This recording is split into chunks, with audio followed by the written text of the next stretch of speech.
welcome back to the Giant Beastcast, the #1 show in all time. And we have officially, I got the paperwork, folks. It came in. They are stopping podcasts. It doesn't get any better than this. They are shutting it down. Don't believe what anybody else tells you. This is the Giant Beastcast, and joined by Alex Navarro. Yes, you are, Vinny. I am here dutifully, as always. Jeff Bacalar. Hello there. Thanks for letting me join on this rotating chair. Yes. Hold on to that chair. Spin for me. Yeah, let's see it spin. Can you spin? Yeah, for the spin people for me. watching the video, Spin let's for see me. it spin. It was a There big it goes. lie. It always spun. Oh, It always spun. okay. Well, you're getting yourself in trouble That's there. really more of a quarter turn, but okay. Joined It always as always, by Abby Russell, Hello, always been here, always will be. Jan Reichert, Every single time. Here I am. never missed the show, Austin Walker. I've just been very quiet for the last 200 episodes. Not a lot to say. Not a lot to say. Yeah. Not a lot to say. This will be May 6th, or if you're listening to this on Friday, it's May 7th, and it is episode number, Alex, 3, 1, 1. or Jeff Bacalar. 311. Go, guys. It's been nice seeing you. I'm guessing this is like a generational thing because when I think of 311, I think of the information phone number. Yeah, They took fair. that from their band. They were so inspired by the band. Mm-hmm. You know, I mean, the band answered important questions like, "What's the color of your energy?" And so Damn. they were Fuck, that was them. And like, why is my street flooded? exactly. Yes. Yeah, sorry. Why is my street flooded? It's, because of yeah. Thank you for calling. Because you're down. Is this down? Is this that This is song? down. Yeah, This is down. This is the biggest hit. I couldn't. With every 311 song, I can't tell if it's down or beautiful disaster because that's how It might I as feel well be the about same song. 311. I don't mind Yeah. 311. People fine. They're harmless. people They get seem people like- down at 311. They seem I like saw pretty them live when solid I was people. in high Yeah. school with Andrew WK Oh. and Lost Prophets. I would say stay away from Lost Prophets. Yes, for a That's whole the host of one- reasons. For a whole host of reasons. Oh, Sure. Okay. Yeah. It's a good call. 311 was good though. They were fine. It was a fun. They brought a fun energy to a room of people looking for much harder music than what they had on offer. So That energy was probably needed after Andrew WK's really somber set. yeah, it was very dialed I wish back. that guy would It was shut the fuck acoustic. up. It was weird. Yeah, it was unplugged.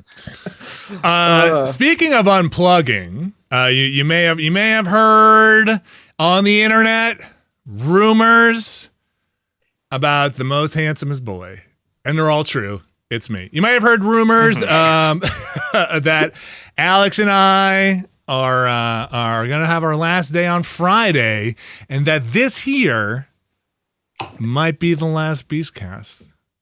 And I could think of no better way to celebrate it than with all y'all.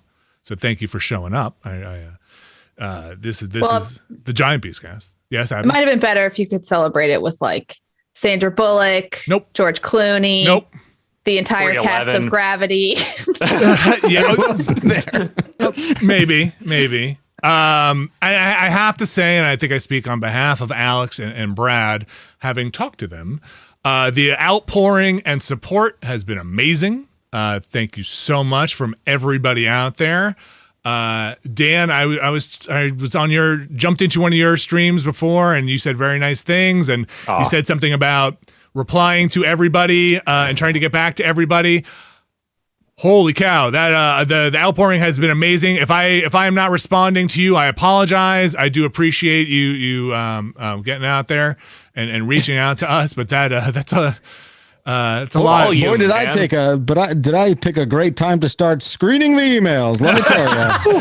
That backlog is going to take you guys a few months, I think. Yeah. It's been really amazing, and I really appreciate it. It's we announced on the Bombcast. Clearly, there are a lot of questions about what is going on.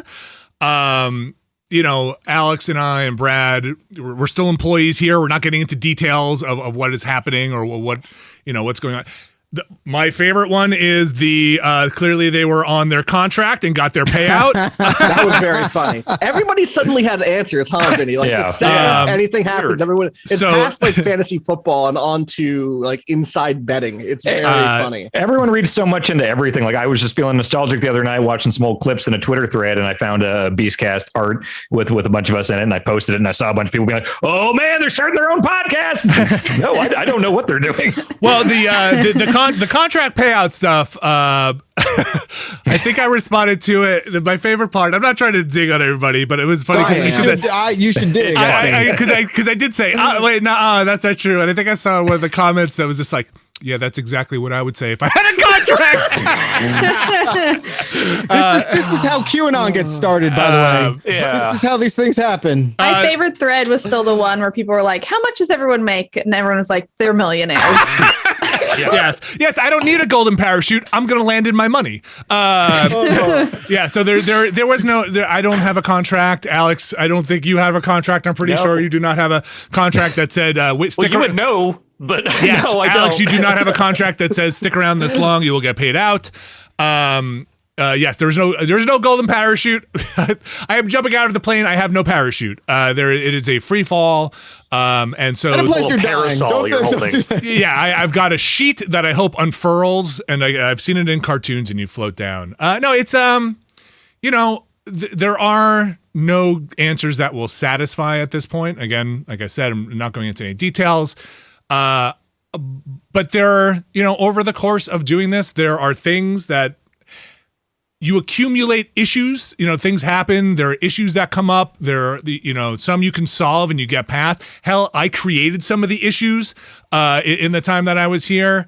There are things that I think eventually, sorry, trying to do this and not cry, things that eventually get in the way of me doing my best job in a way that I kind of can't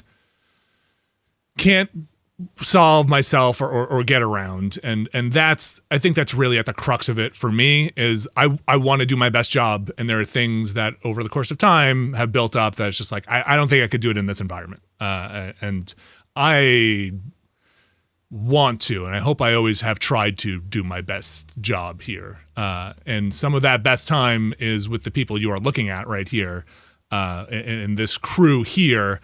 But I do want to say, because I've seen this a lot too, two really great things have happened for Giant Bomb very recently. And I hope you trust me on this, and I hope you listen to this sincerely. One is being acquired by Red Ventures. Red Ventures is giving Giant Bomb the attention that it has not had in a very long time. It is, and I have not been at Red Ventures long enough to even know what they're like as a company. I have not been here that long. I can't speak to that. I do know they have given Giant Bomb attention and kind of thought that it has not had in a long time, and that I think is important for Giant Bomb, because they will look at some of those issues and some of those problems with fresh eyes and try to see how to move past those in ways that internally we just never could. And this one's going to sound weird, but it is Jeff Backler finally joining the games group. Like, it is, he has, Jeff. Yeah, he has this weird, I don't know why, uncanny ability to make people listen to him, and people do listen to him. And he also is a fresh pair of ears and eyes in this group to help navigate going forward. And it's a lot of work. There's a lot. Giant Bomb is a very old property in terms of the internet that I think, Jeff, you understand it, and you understand what's going on here. And I couldn't think of anybody better to come in and have the ear of people that need it to kind of tell them the problems and the future path. So it's a great thing having you on the games group. Wish you were here 100 years ago. 100. I appreciate you saying that, man. Thank you. Yeah, I appreciate you. So yeah, I'm excited in a lot of ways. I know this is a very sad moment for a lot of people, and this stuff just came out on Tuesday. But like when I look around, at you guys, man, I just want to give you all a big hug. Like, this is, I know. This is it. This, like, a lot of this you, is the crew. A lot of you were hires at Giant Bomb. You guys were employees at Giant Bomb, but you made Giant Bomb East, and that is really all of you. And nobody could take that away. You know, that is like, it is a thing that would not be what it is without any of you. And you've all left your mark on it and made my life better. And it has been really a joy to work with all of you. And we had our problems, but I feel like we sure did. we had our problems, and I feel we like certainly left marks on places. And clean those off yet? Or those stinks will always be there. Okay, good. and a lot of those problems were solved around that shitty table as we sat there. I can't believe the speed with which that table broke. It broke. Oh man, It had no chance. I never saw it not broken. It was was an always unfortunate broken shape. in my Abby, I was there when it showed up, and I also never saw it not broken. I missed the day it came in. Vinny went in that day and was like, "Oh yeah, they're going to bring in the table." But it's like our work from home day, basically our prep day. And I came in the next day, and Vinny had this look on his face that was like someone stolen his lunch money, or like a dog who'd shit on the floor. Yeah. But or like a dog whose like sibling dog had shit on the floor. Now this dog was here to like pick up the pieces and get blamed for it. The table had already broken instantly. Yes. So it was like a custom built thing. it was a Because you shouldn't have accepted this. no. So it was a custom built thing. So here's what happened.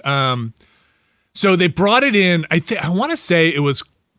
Must have been that studio's climate control was terrible. It had none. Yes. There was no climate It was control. either too cold or like 1,000 degrees. So I'm not going to cast shade, if you will, on the people who made it. I think they know what they're doing, but they screwed the tabletop in, which was a bunch of glued up pieces of wood, screwed it in without any room for the tabletop to expand or contract. So the wood, when it was in there, I heard it. There was a crack like a car hit after it had been in there for about 8 hours or so. Just a snap. And I looked in there, and there was just a crack down the tabletop, and it was the beginning of the end of that thing. Like it just you got to leave room for wood movement. You got to leave room. And it lasted 6 years longer. Or whatever. And then I put wheels on it. That was a mistake. And then look, what we did to that table, what was done to that table is neither here nor there. It survived as long as we needed it to, and in the end, it was still better than those fucking bar stools. That's the thing, right? Like, we didn't have a tabletop. And so, like, it was like being stuck in the desert, and then you find a dirty puddle. Like, I don't care. It's water. It's like, I'm shoving my face in this fucking table right now. Yes. That table was uncomfortable when there were 4 people there for a standard Beastcast. It was always hilarious whenever we had like, oh, Ron Funches is stopping by. We need to bring in a 5th chair. Yes. And it's just absolutely impossible with the weird tangled, like the microphones that never work. And Give credit to those carpenters, because it's not all the time you could make a table where your feet can never go under it, regardless of where you are sitting. That is an achievement. It was a impossible table. It was Lovecraftian in design. It was just, it made you go mad simply by trying to sit in front of it. So this Control DLC. I'll get the power for sure. That's right. It's the impossible angle. So where is that now, by the way? Where is the desk? It is torturing somebody, I'm sure. They put it in a room. It's like in some Hellraiser movie of like, don't down a table. No, Satan sits at it. It was like this desk is perfect. It is maybe the one thing I said, don't move it. Just take it away. Get rid of it. Get rid of it. Here's the thing that people might not know. That table was the CNET table that's the one that Jeff Backlar, you had in the CNET studio, and it said, I like this table. I like this shape. Who'd you get to do and what'd you do? And yours was fine. Yours survived. Yeah. Brian is also very careful with his stuff. Yeah. It probably threw its voice, and it said what it said. I said what it wanted to say. So that's why you got suckered into buying one. Yeah. It was like, buy me. Is that the popcorn guy? Yes, Brian was the popcorn guy. Okay. Yes. All right. And maybe still. Achievement. Yeah. It still is. So Abby, Yes. we're gonna do this. Abby, what you been up to? Wow, this is fun. I know. Finally, we get to have fun here. I've been streaming to Twitch. Oh. People can follow me there. Where? It's my What's the normal URL? username, twitch.tv/YBBAAABBY. Very simple. Wait, say Very that again. easy. Just one more time. Once for me. again, Write this down. YBB AAABBY. Easy peasy lemon squeezy, right? Just rolls off the tongue. Great. Yababby. Is that right? yes. Is it Yababby? Yes. But yeah, I've been streaming to Twitch. Sort of it's been fun. I Got a love nice little community of sweeties there. Aw. It's very cool. I've been streaming with Jeff Bakalar a little bit. We've been playing through Resident Evil 5. How he's not allowed to do that. What are you doing? You can't do that. You can I do make that. my own rules, Oh baby. my gosh. Jeez. Yeah. I've also been applying to live in London. So What? if anybody works in immigration, please. Anybody Yeah, that's not a mess or anything right now. Is Tony I Blair mean- listening? That's a good job, Dan. That's the one you want. Yeah, that's Look, Is he that got what I'm one talking from about? this century. That's That's fine. close enough. yes. Is Winston Churchill on the line? Can he get you in there? Austin, what you been Hi. up to? A lot of shit. Austin, what you been up to since you've been here, huh? Since I've been where? Since I've been a giant bomb. Yeah, giant bomb. Just kinda quit another job. Okay, I great. built another company and quit it. Okay, great. No, I currently Friends at the Table is doing really well. We just started a new season called Sans Fiel. It's like a What is weird Friends at the West- Table for those who don't know? If you like the end of year nice. RPG games Good. that we do here at the Beastcast, ooh, rough one. Whenever I do that here, I'm drawing on my experiences running it for Friends at the Table, which is a podcast, friendsattetable.net. I also just launched a Star Wars podcast, a Clone Wars podcast with some people called A More Civilized Age, in which we thirst over Sith and also talk deep politics about the prequels, which is very fun. And then Waypoint. I'm still on Waypoint Radio every week. We have some fun announcements coming for Waypoint soon, so that's exciting. So Where can people or what is the best way for them Google to find search all that. Friends at the Table. Okay, Google. A More Got it. Civilized Age. Waypoint Got Radio. it. I'm doing a comic with The New Day that's finally coming out this year.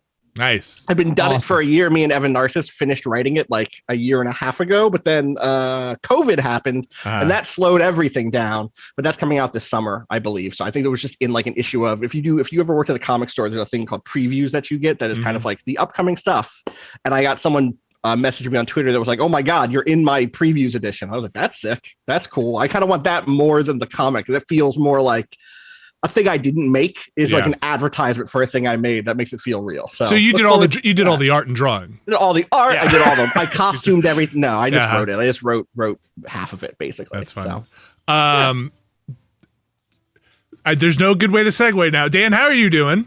The impossible pivot. Doing good. Mainly working on a podcast about the deep politics of Star Wars. Good. You found the competing segue. podcast. Yes. I didn't know But we the had a new competing trilogy, thing going right? on, but I guess it's good to know we could do a crossover thing if you Yeah, we'll guys. figure something out. Yeah. Yeah. Yeah. No, I'm keeping very busy. Outside of buying a house and moving into the house. I do the Twitch thing, like Abby said. Jeff, I know Jeff does the Twitch stuff too. I see him in the chat every once in a while. So that's just my government name at twitch.tv. So it's Dan Reichert. Dan, that's a stupid username, I gotta say. My government name? Yeah, that's a bad one. Well, the thing is, I started in like the fucking newspaper era, so it was always my byline. So I'm not going to turn it I'm into joking. Here's the press It's a back. great Same with you. username. I wish I had my own name. I wish I had Dan Reichert on Twitch. So yeah, I stream a ton. I'm really enjoying that. I stupidly thought when I left Giant Bomb, like, well, I'm done being in front of stuff. I'm done doing the video games. I'm going to go off and do other stuff. And it turns out I fucking love streaming video games and talking about them. So I watched that- Smashy Bet. You're doing great. It's very fun. I got some plans as soon as my fucking Also, I internet watched works. But Clue with you in your community. that was a good movie. That was a good movie. Yeah. Clue's a It's a great really movie. good movie. I never seen it before. And outside of that, I just got 2 podcasts I'm working on. I got Panning the Stream with my wife, Bianca, where we talk about stuff on Netflix and Hulu and all that. And we just started a video game podcast. Who would do that? Believe it or not, with some folks might know Mike Mahardy and Mary Kish, but we're doing the Fire Escape cast. It is very, very loose, friendly. Basically, we can't, hang out in bars and talk about games anymore. We all live very far away and we all have day jobs and stuff. And so, yeah, we're just the first episode's up now, Fire Escape cast, and we're going to record the second one after I do this evening. Right on. You're keeping busy. Oh, yeah, I got a day job too. How is the house stuff treating you? I kind of love it. Vinny, you were the best. I had a long chat with you, like a good hour chat before I moved here about just stuff when I was planning on putting the studio in the basement and things. And you taught me a lot of stuff. If we were still working together every day at the office, I'd be coming in every single day with questions and stuff like that. But honestly, it's I think we're pretty much set. I think we're just waiting on the arcade machine and then everything's set up. Is the arcade machine like Backlar's arcade machine? Is it a custom play a million games arcade machine?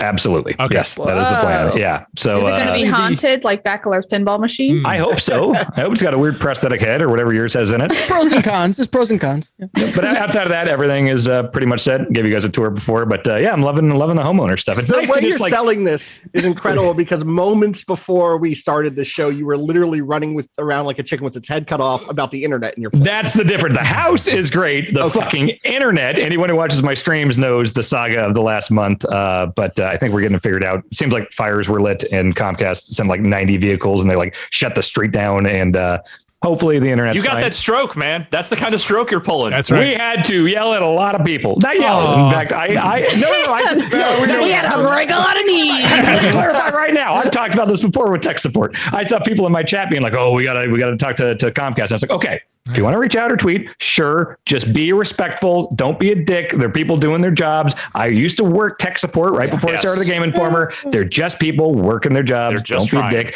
The company, they can go fuck themselves or whatever. But totally. the service people." Just people. So just, I feel very strongly about that with customer support or service staff and stuff like that. So always be cool to them. Good cover. Way to go. Yeah, good job.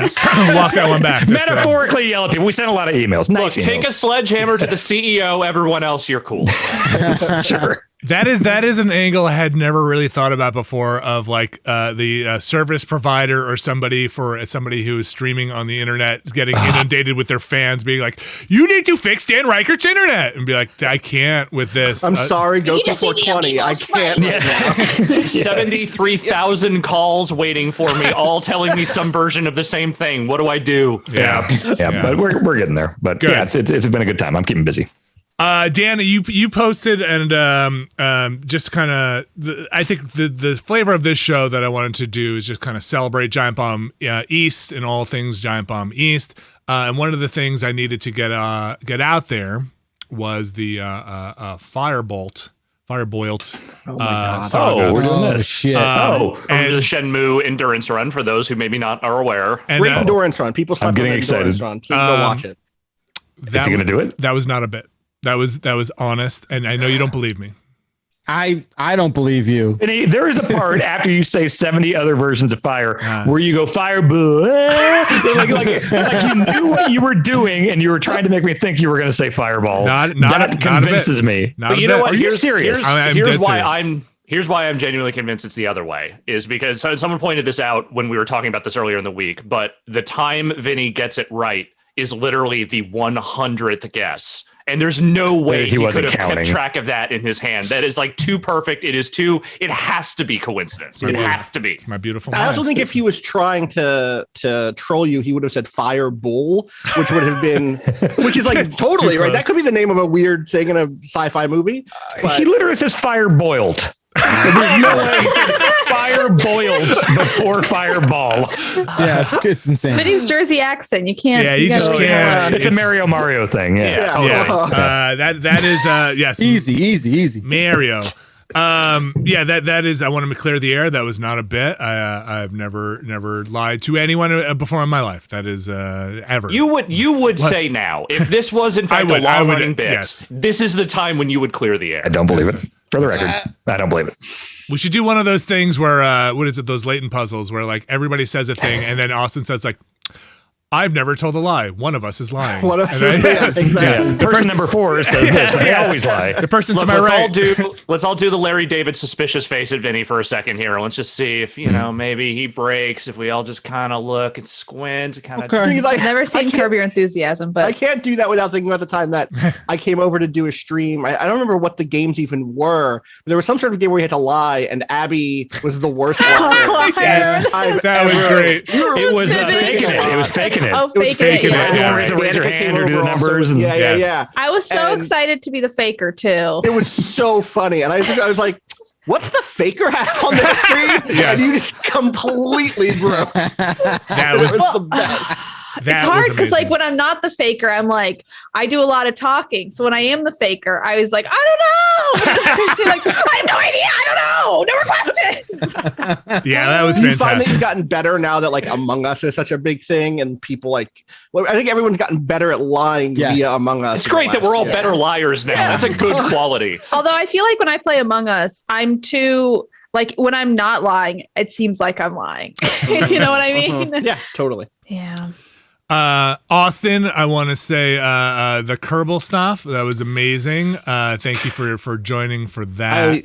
I think that was like when it felt like we'd figured out something. Do you know what I mean? Sure. In terms of like, okay, what are we doing? And I feel like we hit like a stride around then, but Kerbal felt like a signature series in some ways because it gave us just enough rope to hang ourselves episode after episode. Yeah. Every new solution we came across was just an opportunity to dig ourselves deeper in some way. And is that not just the spirit of Giant Beast in general? yes, that whole thing Yeah. was a very, I will say the thing that I think we all hopefully came away with from that environment in Giant Bomb East was, like I said before, there were more mistakes, there were problems, but like, better to try it and try it and then to be too scared to try it, right? Like, better to try something and have it go awry than to not try. I remember, Dan, when you came over to the East and you're like, I've always wanted to try this, and eventually we got there and you and Mike Mahardy played Command & Conquer together. yes. And I said, we're gonna figure this out, we're gonna do it, we're gonna get there. Like, trying to figure out, like, even that fucking Donkey Kong thing, the like the documents and the workshopping that thing. This is not gonna work. This is too complicated. Don't worry. I've got a spreadsheet. We've got all these prizes. Like, if it doesn't work, have fun trying it and doing it. And we had things that. We had things that did not work. We had things that exploded when they went in true Kerbal fashion as they got off the launch pad, just exploded, and we knew they weren't going to work, and then we just had to fill 45 minutes or an hour anyway, and then be like, all right, we're not doing that again. Alex is taped to a chair. Hey, I was thinking the same thing. dude, talk about a thing that didn't quite work. Man, I was so glad we went for it, if nothing else. The thing is, we did feel kind of like not even forgotten. I felt like no one knew we were there, basically. And so I did feel like basically any decision or any feature we did, it was basically like the people on this call would be talking about it. And if we all thought it was a good idea, we'd do it. And there wasn't a lot of people telling us no. I feel like the only time I heard no was when like Vinny was like, that's going to start a fire in the studio. or it's going to fill it with fumes. Yeah, you or can't something. do that. It's gonna fill it with fumes. Like we got close though. We were definitely there. Of like, this is really good. Okay, no, I thought about this some more, and those are toxic, and we have bad ventilation in there. We can't do that.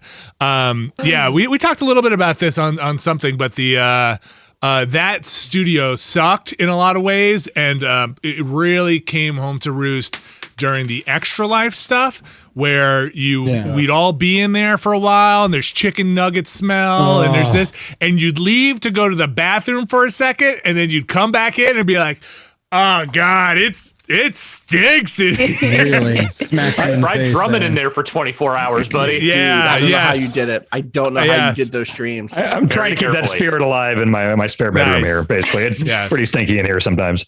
Yeah. Just farts and nuggets. It was Nice. It's easy to imagine. it was that studio was also really funny, oddly set up. Alex will remember this. We were sharing a studio with TV Guide in the 40s. I forget Very what street. beginning. Yeah, in a different office. Oh. Yeah. No, I know, I was It like, was near like Bryant. oh, TV guide. I love who she's playing. This new thing, TV. What's happening on it? Anyway, these fellas are gonna go play some All I pong. remember about that office is that it was near Bryant Park and it was right near the museum that was over Yeah. there, but that's it. Ooh. And so we shared an office there, and now Bacalar comes into the story, because this is actually when we met Bacalar. The office at 28th Street was under construction, and we came there to go visit it. And you, Bacalar, I forget who else was with you at the time. By Mark Lasea. Oh yeah, it was Mark. Mark like was like, hey you guys, like super nice to us. Like, oh, let me show you the podcast room. There was like a tiny little closet, and then like, hey, this, that, and the other thing. And like I was on calls with people, and I do not blame them. So this might sound like I am, but I was on calls with people be like, no, we're not giving up more space for who? For Giant Bomb? Like, absolutely not. What's like that? yeah, like we have this thing sorted out, and me being like, we just need a studio. We just need a studio. We just need a spot. And TV Guide was moving over there too, and they were building up. So eventually I worked with somebody at TV Guide, and we got they carved out a space. It was originally, I don't know if you guys remember, but it was going to be in one of those office rooms with the windows. We were going to knock out one of those spaces, and eventually they didn't.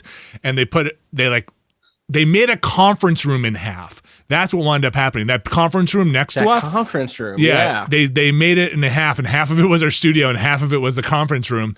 And the person at TV Guide that I was working with, they had real people, like celebrities, come in, and they were like, we need a green room.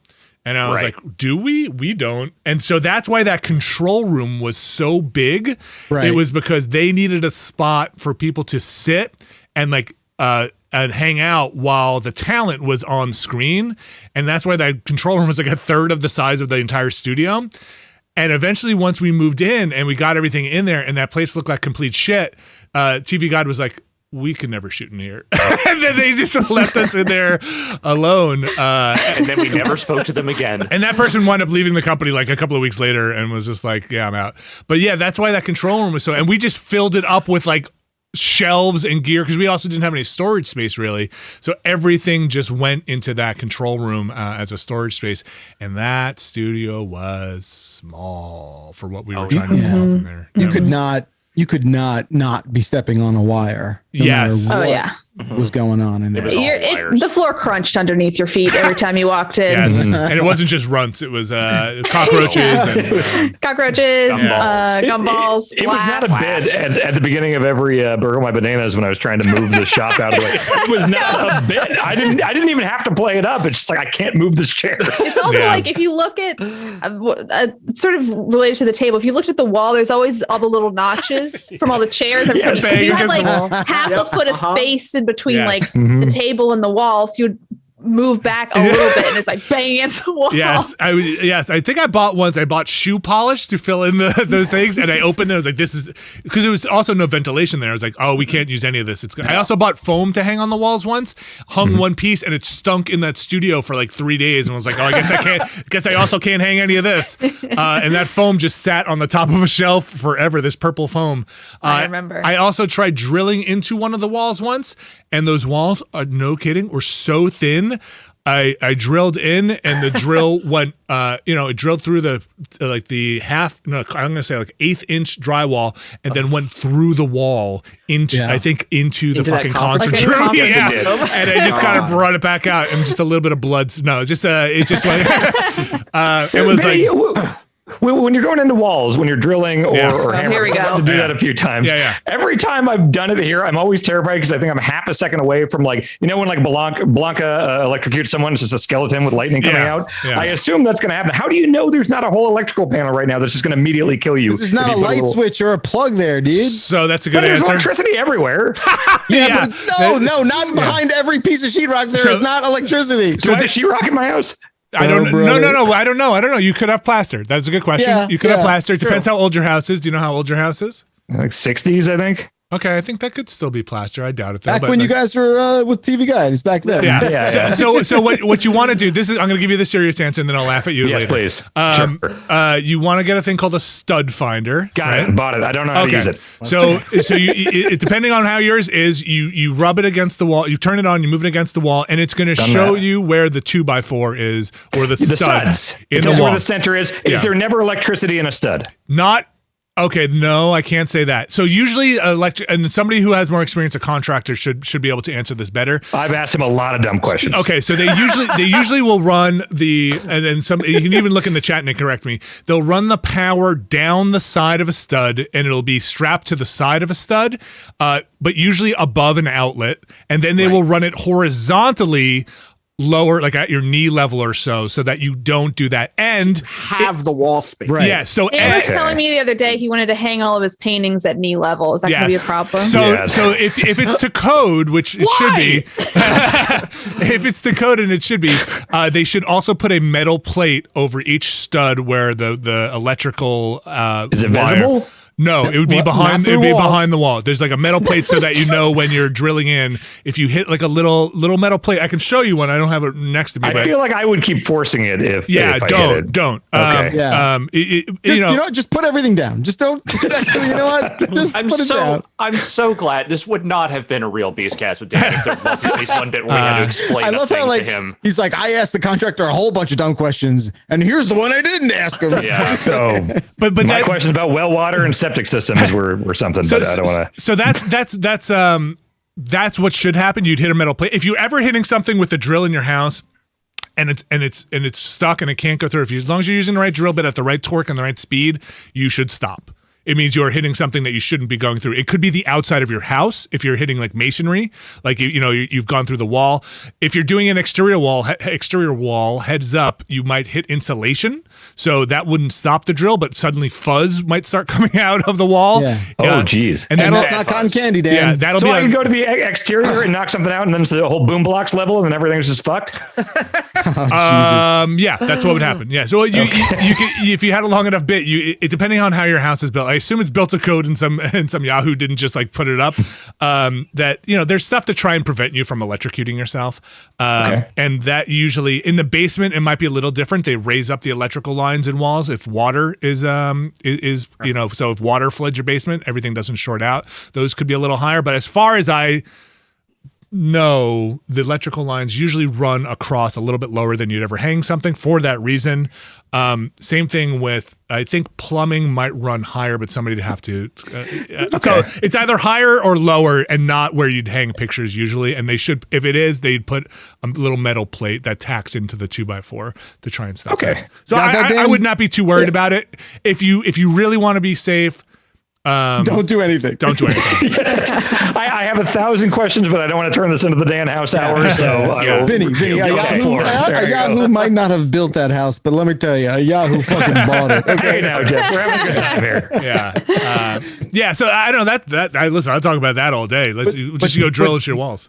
But Vinny, Start a third podcast. this is such a good testament to like your ability, you as a resource in an office, because it's not only Giant Bomb that had been relying on your skill set. I mean, I feel it's a great injustice if I don't mention the uncountable amount of times that you pop into the CNET studio and just, I don't know, make it work and figure it out knowledge. and just He's a like hit a fixer. switch Yeah. where you help Brian or me or someone like that to just kind of, maybe we did lean on you in a way that felt unfair or No, imbalanced. thank you very much. But But, I have said this for a long time, and everyone in this room probably knows this.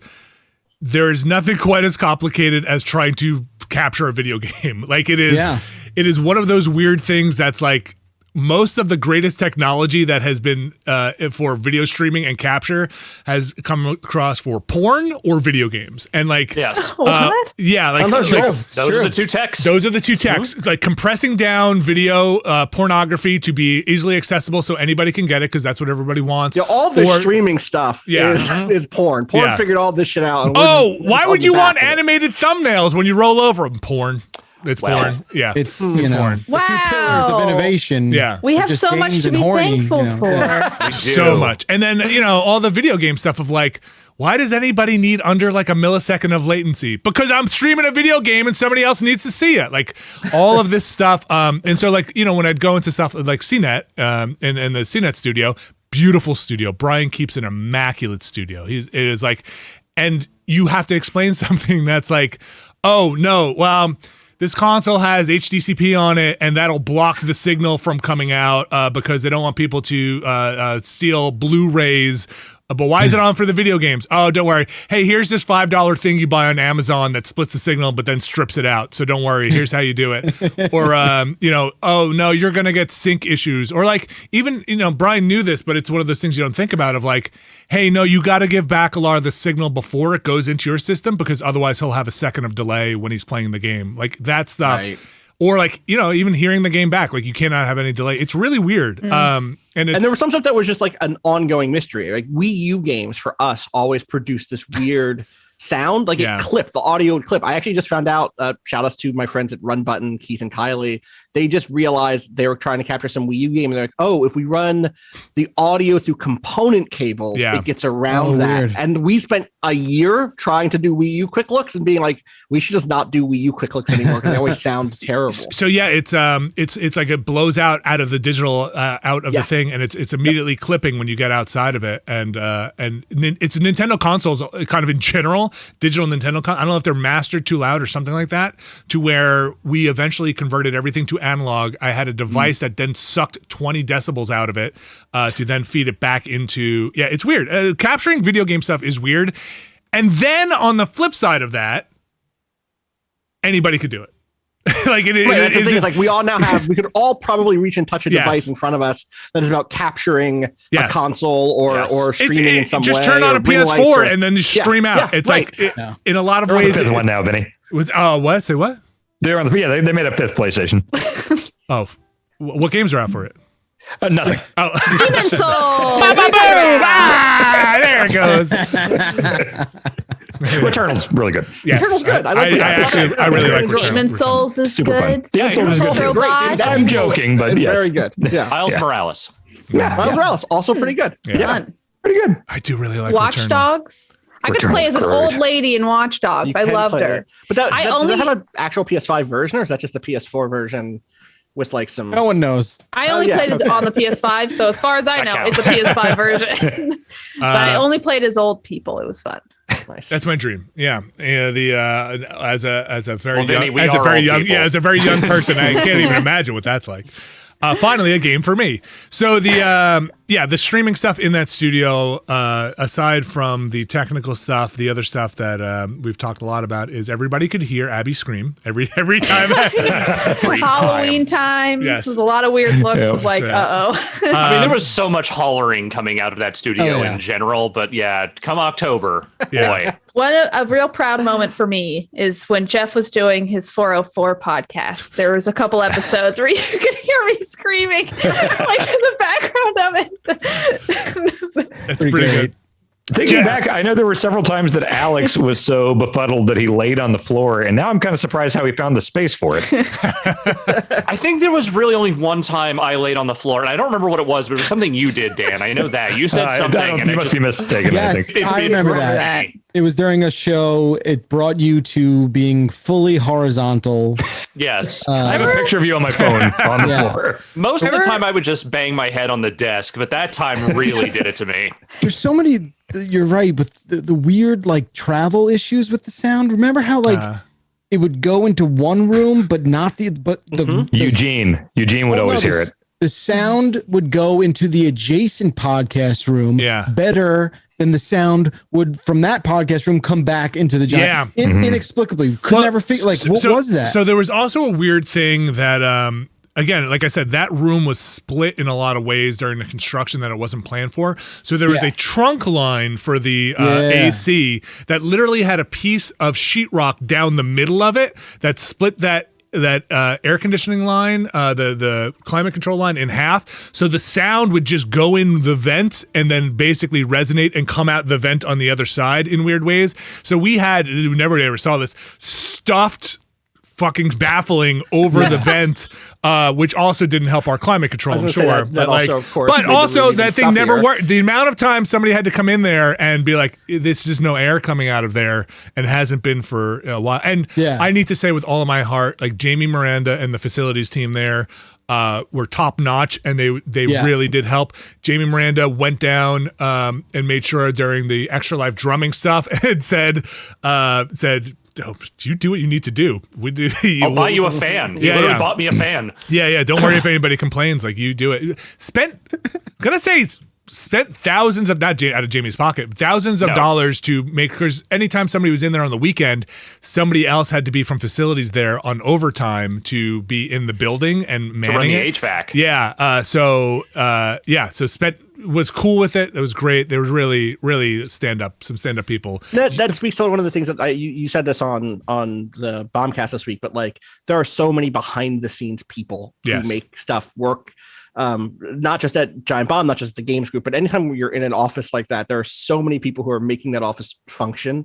And you can, sometimes there are also roadblocks and people who are speed bumps and stuff like that. But it is good to shout those folks out, because being able to come into an office that's like clean every morning and has Tatiana, often, thank you so much. Right. Tatiana, absolutely. Yep. Yes.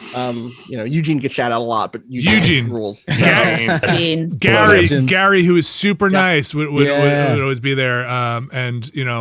There was a great facilities team there, super nice, really great people. And, a lot of those people you just got to know too, because you're the loud people there, and you're the people who, and often the last people there. Yeah, and often the people, like when the trash cans are getting changed. Yes. Oh, that's probably the best. Like so again, I said this a million times, but like that office was a corporate office. That was not an editorial office. That was an office full of suits and sports people and people who are on business calls. So confused when I came in to do that interview, dude. I was so like, am I in the right place? Yes. It's a bunch of like people who are looking smart because they have to go to meetings and go to like lunches over Thai food and close deals. And there was always that one guy, that tall guy who always had like really nice suits that fit him super well. Yes. I don't think I ever met him, but I was always like, you look really sharp. He was always sharp. Somebody said to me, I forget, maybe it was one of you, was like, yeah, because he has to get, maybe it's Bacalar's. Yeah, because he probably has to get custom suits because he's like, those are so tall. Yeah. And like super nice. So nice. Yes. But yeah, that office was a buttoned up office. And then we would do film in 40s at like noon or 2:00 and drink and watch Fast and Furious or whatever we were watching. And then be kind of hammered holding 40 bottles as we stumbled out of that stinky studio. It would be like, I would come out of like, I just saw like National Treasure and like ripped out of my mind, like pouring out like 2 Fosters, like while like people are like packing up their bags. And be like, how do you do? Hello. What's going on? And, well, actually, it was more of like trying to keep that shit together, like you're sneaking into your parents' house, like after it's like too late. Like, no, I'm not. I'm good. Just checking out some sales. Hey guys. I'm gonna go to the bathroom and I'll be right back. I'm walking straight. When you try to walk too straight, when you're like a little drunk and you're like actually just like walking. Yeah, like a lot of that. And then, oh man, that place. Backlog, did they hate us? No, I think, like a lot of things, people don't understand. People don't, they don't like things they don't understand, right? Like they feared us is what you're saying. Yeah. Like, there's, I mean, I think there were other creative types sort of scattered throughout that office, right? You did have CNET people, you had CNET editors and video and TV guide editors and TV guide video and those sort of teams. But, it's a weird group of professionals to put on one floor and in a very open office environment. The most open. I remember there was a time there was some stream or something where I was being especially loud, and I remember afterwards Bacalar told me like, "Hey, like sound really travels like that podcast room over there. Like you can hear and like he told me that several times, and I don't think it actually sank into my head until one time me and Bacalar wanted to talk about something, probably about me leaving, and we stepped into like that side podcast thing, and I was talking to him about it. And Vinny, I think you were having like a one-on-one with Alex in the studio. I remember stopping talking to Bacalar and being like, I can hear everything they're saying. Yeah. He's like, I've been telling you this for a year. Yes. Yeah. I mean, that place was just like a weird fun house, it just was not conducive to the things we had to and wanted to do. It was an extremely dangerous situation where I would often go like, like while people were having like phone, you could hear people on the phone like being, usually talking to family or something, just being like, I told you to take the trash out and you didn't take the trash out, and I've been doing the trash for a week straight and it's your chore. I'm not, and just be like, just cleaning up the studio. Yeah. We were also right near that corridor that was next to a bunch of offices that were often very empty. So people did just use that as their like pacing, having very intense looking phone conversations about mortgages or acquisitions. And then they had you were better off going to the park. You were better off going to that. Trust. I went to that park to have lots of pacing phone. I mean, this is when I decided to leave. I paced around that park a lot. I talked to Bacalar a lot. When key behind the scenes members of the like games group left, when I was like, all right, I gotta clear my fucking head. I went to that park and just walked around in circles, man. I was very excited when that park was in the division. I was like, that's my park. Walk around when I always look for that. Yeah. They also had, which is the dumbest shit, and like everybody in that building knew that place was. I mean, Bacalar, you were there during a remodel, knew it was a bad job, right? Like this was a poorly done remodel. Am I correct in saying that? Oh, without a doubt. Okay. I mean, the problem, and I do not envy any person who has this task put upon them, but like it was essentially building a moving thing that was constantly changing. Like there was no, the plan was like, we need you to build something that is never going to end.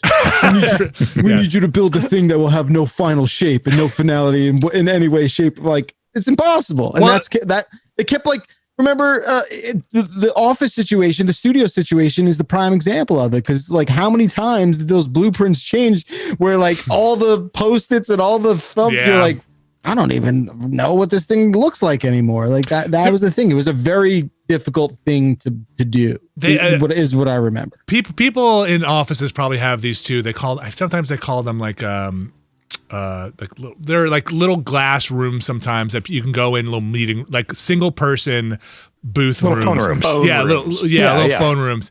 They're the dumbest shit, and like this, there is no privacy in them at all. I remember going into one, being like, "Great, I'm going to have a private conversation," and then hearing the person next door's private conversation, be like, "I guess not." It's like where you're supposed to go because it's an open office, right? To be like, okay, I need to have this kind of interview with somebody who's going to get hired, or I need to have this I don't want to have, and it's like basically a glass door that would close and you'd be talking normal. You kind of just be like, hey, I'm having this normal conversation. Hold on, let me shut the door. Okay, now can you hear me? Okay, great. You can't hear anything now, right? It's just like, if you remember, they were, I'm pretty sure they were considering an entirely new renovation like 2 years after the fact. Do you remember that? Where they were talking about there was a loose talk. I remember doing it all over again. They were going to do that. The number of times, this goes beyond the Giant Bomb East office. The number of times I've sat and looked at blueprints for the next big building that we're moving into was great. I remember we were very close. We were so close. We were just like, Vinny, I had 2 conversations with you about that. And the first one, you were like, I have this new studio space design. It's going to have so much space. Yeah. And the second, I guess I had 3 conversations. The second one was you being like, well, they cut the studio space basically in half.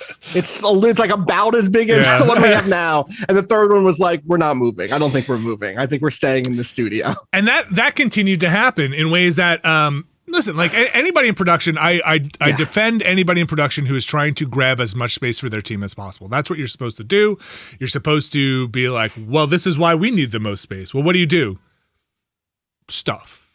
Hey, it's not about what we do now. It's what we could be doing with more space. Or like, okay, this is going to sound mean. I don't mean this to sound mean, but like, I'd definitely be sitting in meetings and be like, okay, CNET, so you got a photo room, an audio room, a room that just keeps computers warm, a room where somebody just watches TVs, a room that's Meyer's TV room, a room where somebody just yells. I forgot about that TV room. Oh my God, they yell! No. Or that's what we were trying to get the VR room, and it was just like, there's the yelling room. I came in, and now it's just we're now like around the Thanksgiving table talking shit. But I remember coming in, and Vinny was like, "We're gonna go check out some VR stuff." I was like, "Oh, like even in the office?" And you were like, "No, CNET has a room." Like, what do you mean CNET has a room? You took me and Alex into a room where they had like all the different VR headsets. Yeah. We didn't have one VR headset. No, it was ideal.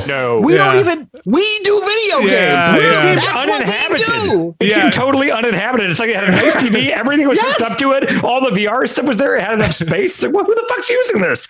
But the yelling room. About again now. Yelling It's just room. so ridiculous. It really was just a yelling room. And one day I walked by it. Nobody knew what was going on there. One day I walked by it, and it's just dark in there. It's just like it's so dark in there, and it's just yelling. And then like the other thing that blew my mind. So these are all real rooms, by the way. The other thing that blew my mind. This isn't a bit. Also, The yelling room was like right by our desks Yeah. too, Yeah. so it was Right. like we always heard the yelling room. Also, camera stuff, right? Because it was like Yeah, there was a we need the photo light room. on this, but the photo room was like specifically Yes, it needed we need natural the light, yes. from the right. Needed So, like, natural we're- light. All right, we're gonna go back to our little dank cave. And I just realized I never got an answer to this and never asked you guys this, but every time when you're walking to the bathrooms near the beginning of the The front building, bathrooms the and the back entrance, bathrooms. the entrance near the entrance. bathroom. Every time I'd walk there, there was the door at the end of the hallway, and every once in a while it would be open, and it looked like there was like a rainforest cafe there. That's the What photo- is that was the that? photo That's the photo studio. It's very With nice. all the in like there. bamboo and all that. Yeah, it had like the Yeah. bamboo sort of Yeah. divider in front of the door. Oh, okay. I So, don't so think I that ever was went the in photo there. studio. Then was the TV room. The and TV room, which is literally So full nice. of TVs. Yeah. We would walk So in. many. It was a huge space, like 3 times the size of our Couches. tiny studio. Comfortable couches. Yeah. I remember that was the first time I saw an OLED TV, and I was Yeah. like, "This is lovely." It was a We really would, nice we would room. have field trips there, I feel like, where we would Yes. like go in there and Like- play something fun. Yes, we'd all and bring then- like be like tomorrow we're going to the TV room Bring to your see what a lunch. PS4 Bring looks your like. bag lunch. Bring a lunch, sign your permission slips. Oh, we're going. And then next to that would be the lab that had like 84 computers in Oh, it on yeah. the lab tables. And then was the audio room got moved to by the where the copier used to be in the mailing room over there. Right. And then around the corner was the VR room, and then the yelling room. And then here's what blew my mind though. The thing that blew my mind was like when we were trying to negotiate rights for the VR room, and we're like, hey, maybe we can make this a thing that we share, and like we'll put up some of the cost for it and we'll share it. This is what fucking flipped my switch. Was like, oh, I think we might move this VR room to the room in the back. And I said, what room in the back? Oh, there's another room in the back of the office. I never heard about I this. said, wait, what the fuck? There's a whole other room? And then, not to mention, not to throw CNET under a bus. Let me state this. Let me state this. CNET made a lot of money, so CNET could have a lot of rooms. But There's Look, like if we more were willing people to than do us, more right? affiliate links, maybe we could have gotten a VR room. Okay. Maybe. Yeah, I'm gonna bite my tongue. so There are a lot of listicles on CNET that I found very useful. I yes. know which are the best headphones of 2021. I So think the awards they give are very interesting, is what I will say. I did not know there was another room, and to this day, I don't know what that room is. Where was that room? That room, I believe, was some kind of. I'm gonna say like a room for boxes. Like that was just a room. Shut the fuck up, Jeff. Our studio was our room for boxes. Let me tell What are you you. hinting at here? No, I'm not trying to be coy at all. You're acting like it's a sex dungeon. No, there's no fucking in there. There's absolutely Where no fucking in CNET there. reviewed the leather I think mask. they were like, Where was it? I didn't know it existed until way late in the game either. It's not that big a floor. There's the unbelievable. gigantic No, conference room. There's the IT closet. There was the mother's it was room. Open room it was to the like back. a casino. It was very deceiving with all Oh the my gosh. space and the dimensionality of it. It's like there was that, and I remember being in that room, and the door is a huge room. Just to be clear, huge room, bigger than any other room. Probably this probably 2/3 the size of the CNET studio. That's how big this room was. Yeah, I gotta tell you this. I didn't Man. for an office building. This place has more hidden spaces than a fucking pharaoh's tomb, That's man. what you get when you like sardine literally every single person in the main floor and like just give up all the other real estate. But I remember opening that door once because they were like, oh, this is gonna be the CNET VR room. I'm like, where? And I remember opening the door and the door hit a box on the way as it was opening. And then I like peered my head around and like the fluorescent lights flicker on and it's just like Raiders of the fucking Lost Ark. Wow. Like just boxes and boxes. Where- and I'm just where like, was it? Why do these boxes live here? What is that? But okay, give me I know where the corner office was. From there, where was it? It was like the back bathrooms if you were to like find the center of the two back bathrooms, like right across the way, right across the hall, more or less. Oh, okay. Yeah, and there was Alright, I like can there was picture like the fishbowl meeting room in the back, and then between the fishbowl. Yeah, that's there was space between the conference room. What do you think? Well, it's not just a hollow. I thought the conference room. I thought that there. conference room with that long table just went up against that back wall. No, you didn't look at it. Oh, Even now, a that's full year and change gnarly. removed from being in that space, we are still learning things about what truly lived there. Yeah, That's I mean, and wild. to be perfectly clear, just so you're not resentful about. No, I will be, whatever no matter happened. what. No, that's fine too. Nothing ever happened with that room. It never turned into anything. You don't, Love the box that. room. you don't It's say. the box Weird. room until the Box pandemic. room, nice far out of the way. You Yeah. can yell all you Now want. it's People probably gone. don't hear that much. Yeah, I guess. I I guess whatever. in my mind, I feel like you can't be sure fucking wasn't happening in there. Given Yeah, how that's right. how That's little right. you seem to know about. Well, this actually, room. no, I with the way don't sound know. carried, Oh, actually, you're right. probably We would all yes. know. Yeah, that was and then you had the kind of like the lining of the whole thing. All of this surrounded by people who had offices that were just like, I don't know. Never there? Yeah, just empty Well, rooms millionaires. with like pictures of people with like, I assume these are pictures of famous golfers on your wall or like. Oh, guys, with the mask. He had like a towel for every Masters since like It was all the 1952. flags. Yeah, just like this It's a tradition like no other, I'm told. This I seems also important. that the person who had that room, I remember had that like cliche like putting thing in there. Yes, it Like, was what the hell is this? Really, Yeah. real. People really have these. It was Yeah. it was like a set designer came and was like offices. Okay. All right. Benny, Boss you talk there. about Jamie Miranda and really putting them over and everything. Yeah. Like I never actually really talked to the guy, but first of all, I trust you and you said he was great, but also I would walk by his office, which was right across from our studio. Yes. And he just had just a big ass frame poster of Rambo. Yes. It's like, I remember that. all right. He had the Rambo poster. We took 2 posters from the TV Guide thing out of the trash. It was Rambo and that Judge Dredd poster. Dredd. And Oh, nice. And Jamie, when we were like, well, we only have room for one because the studio is the size of my pinky. And then we put the Rambo poster outside, and he saw it and was like, I'm gonna put that in my office. Jamie was all right. That explains poster. the Very good Dread dude. poster, though. I got into the office. The Dread poster was there. I never really questioned it, but literally every stream I ever did, I was looking Yeah, at Dread at it. right there. You just Right stopped there. thinking It about wasn't it. even a poster that was for the audience. It well- was for us. Well, no, I never saw it. it was originally for the audience that we used to sit against that wall when we were on those dumb stools, and so Yes. it used to be it was behind reversed. us.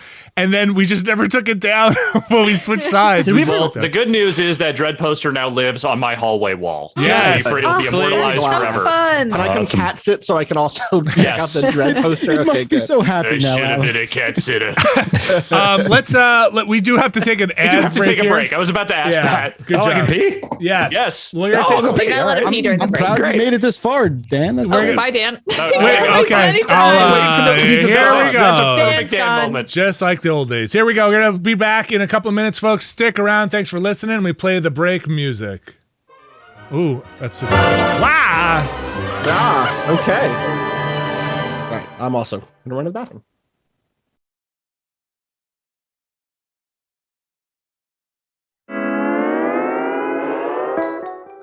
This week's episode is brought to you by Unleashed with the Dingo and Danny. Oh, hell yeah. You get the honor, Unleashed with the Dingo and Danny, of being this week's ad. Woo! Bacalar and Alex. Hey. You know, this might be the #1 podcast in the known universe, but it's not the only podcast in the known universe. There are others, and seems like the Dingo and Danny are having a go at it. You know what I mean? Yes, Yeah. there are 2 podcasts. There's us, and then there's the Dingo and Danny. Just See, 2. This 2, maybe now just 1. This is Unleashed with Dingo and Danny is the Highlander of podcasts. It is the only one that has stolen all the power. The Dingo stole my head. Now they have a podcast. Nice, very good.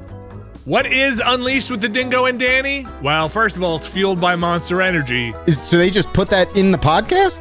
How's that work? I need to know. Is it like a Mr. Fusion sort of thing, or? You mean, do they just pour the Monster Energy right into the podcast? Yeah, like I just need to know how that's sort of transmitted. Oh, I don't know. Maybe it's like I imagine a horse and carriage with the Dingo and Danny inside, and instead of horses, they're like cans of Monster Energy pulling it. Yep, that's the visual I was looking for. Yeah. Yep. No, I'm there. I'm there with you. Unleashed gets up close and personal with the best in alternative, action, and motor sport. Get ready for untold stories, career-defining moments, and inside secrets from the world's best athletes and trailblazers. Don't miss out on all the action. That's what it says here. I do not compete in any sports except the sport of podcasting.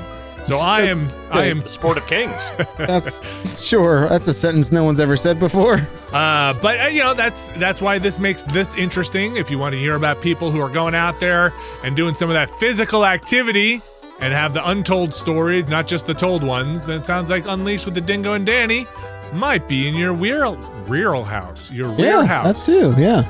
Yeah. Poured some Monster Energy on that one too, didn't you? Don't pour Monster Energy on your rear house.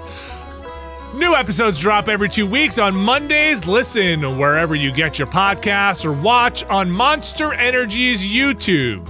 Unleashed with the Dingo and Danny, fueled by Monster Energy. Thank you, Jeff Backler. Thank you, Alex Navarro. Congratulations, Unleashed with the Dingo and Danny, for taking this here advertising slot.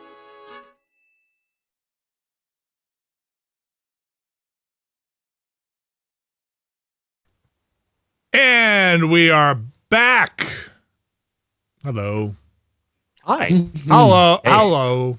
Yes. Hello. If you're just tuning in, I don't know. If you're just tuning in. Podcast work. Keep going. Let's If you want to open the podcast and goes to the middle and starts it. You might have been listening to another podcast and you switch channels, it's a commercial break. It works. Had a bird. It just likes the news section of the Beastcast. Yeah, that's right. I've heard that we before. have some news for you. Yeah. I'm joined by corrections. Okay.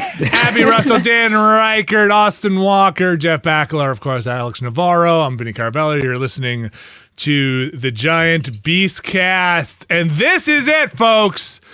The ultimate Giant Beastcast and the ultimate Giant Beastcast. So I don't know what happens here with this RSS feed. They put it on, they hang the jersey on the wall. Like what do you do with what do you do with it? You print just it do out? it like a Twitch raid at the end of a stream where you just send everyone over to someone else's RSS feed. Redirect it? I wonder if you could do that. Throw it over to me. That's fine. Could, right? Here's what I know is that we are a first ballot Hall of Fame podcast. Now that we've retired, first ballot, we're in.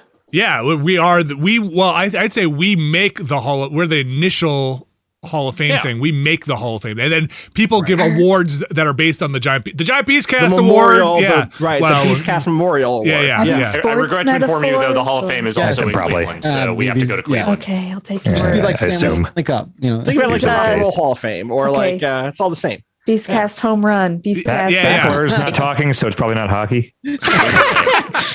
Backler, why are so many hockey people fighing right now? I saw some clips yesterday. Oh, it's don't, Austin. Come on, we're having a good time. No, this is you actually like this, Dan, because it's people punching each other in the face. Ooh. Isn't that what hockey is? But it was like I saw a clip last night. I saw like 2 clips last night that were like literally seconds into a hockey game. Both sides, like 6 players, threw their gloves off and went at each other. Yeah, I mean, it's not great what's happening right now I just said 6 people threw off their gloves and fought each other. It's pretty great. Illegal. I don't understand what happened in hockey where you're allowed to fight people and you got knives on your feet. Like that doesn't seem like a thing that should be allowed. Wait, Abby, that's implying that people are using their skates as weapons. I don't watch hockey. They honestly should. No, she's got a good question. That's a good question. It would also be murder in real life. Why is it allowed? It's like a weird middle of the ocean. I agree. No law zone. And it's not just a sports thing because it's just hockey. Because in baseball, if somebody goes and punches the pitcher in the face, whistles are blown. It's a pitch clearing brawl every time. Yeah. I mean, look, fights in baseball are cute, but in hockey, okay, I'm not a fighting guy. Okay, I want fighting out of the game. I know that is a pretty unpopular take for the pure hockey fan, but some shit went down with the Capitals and Rangers in the last couple days, and there's a player on the Caps. His name's Tom Wilson, and he just has a history of violence, and the thing he did to one of the Rangers is just not okay, and the league. So it's just street justice. Yes, extremely. Yeah, like that's what it is. That is what happens. As a Devils fan, my entire life, the Rangers and Devils have had this sort of thing.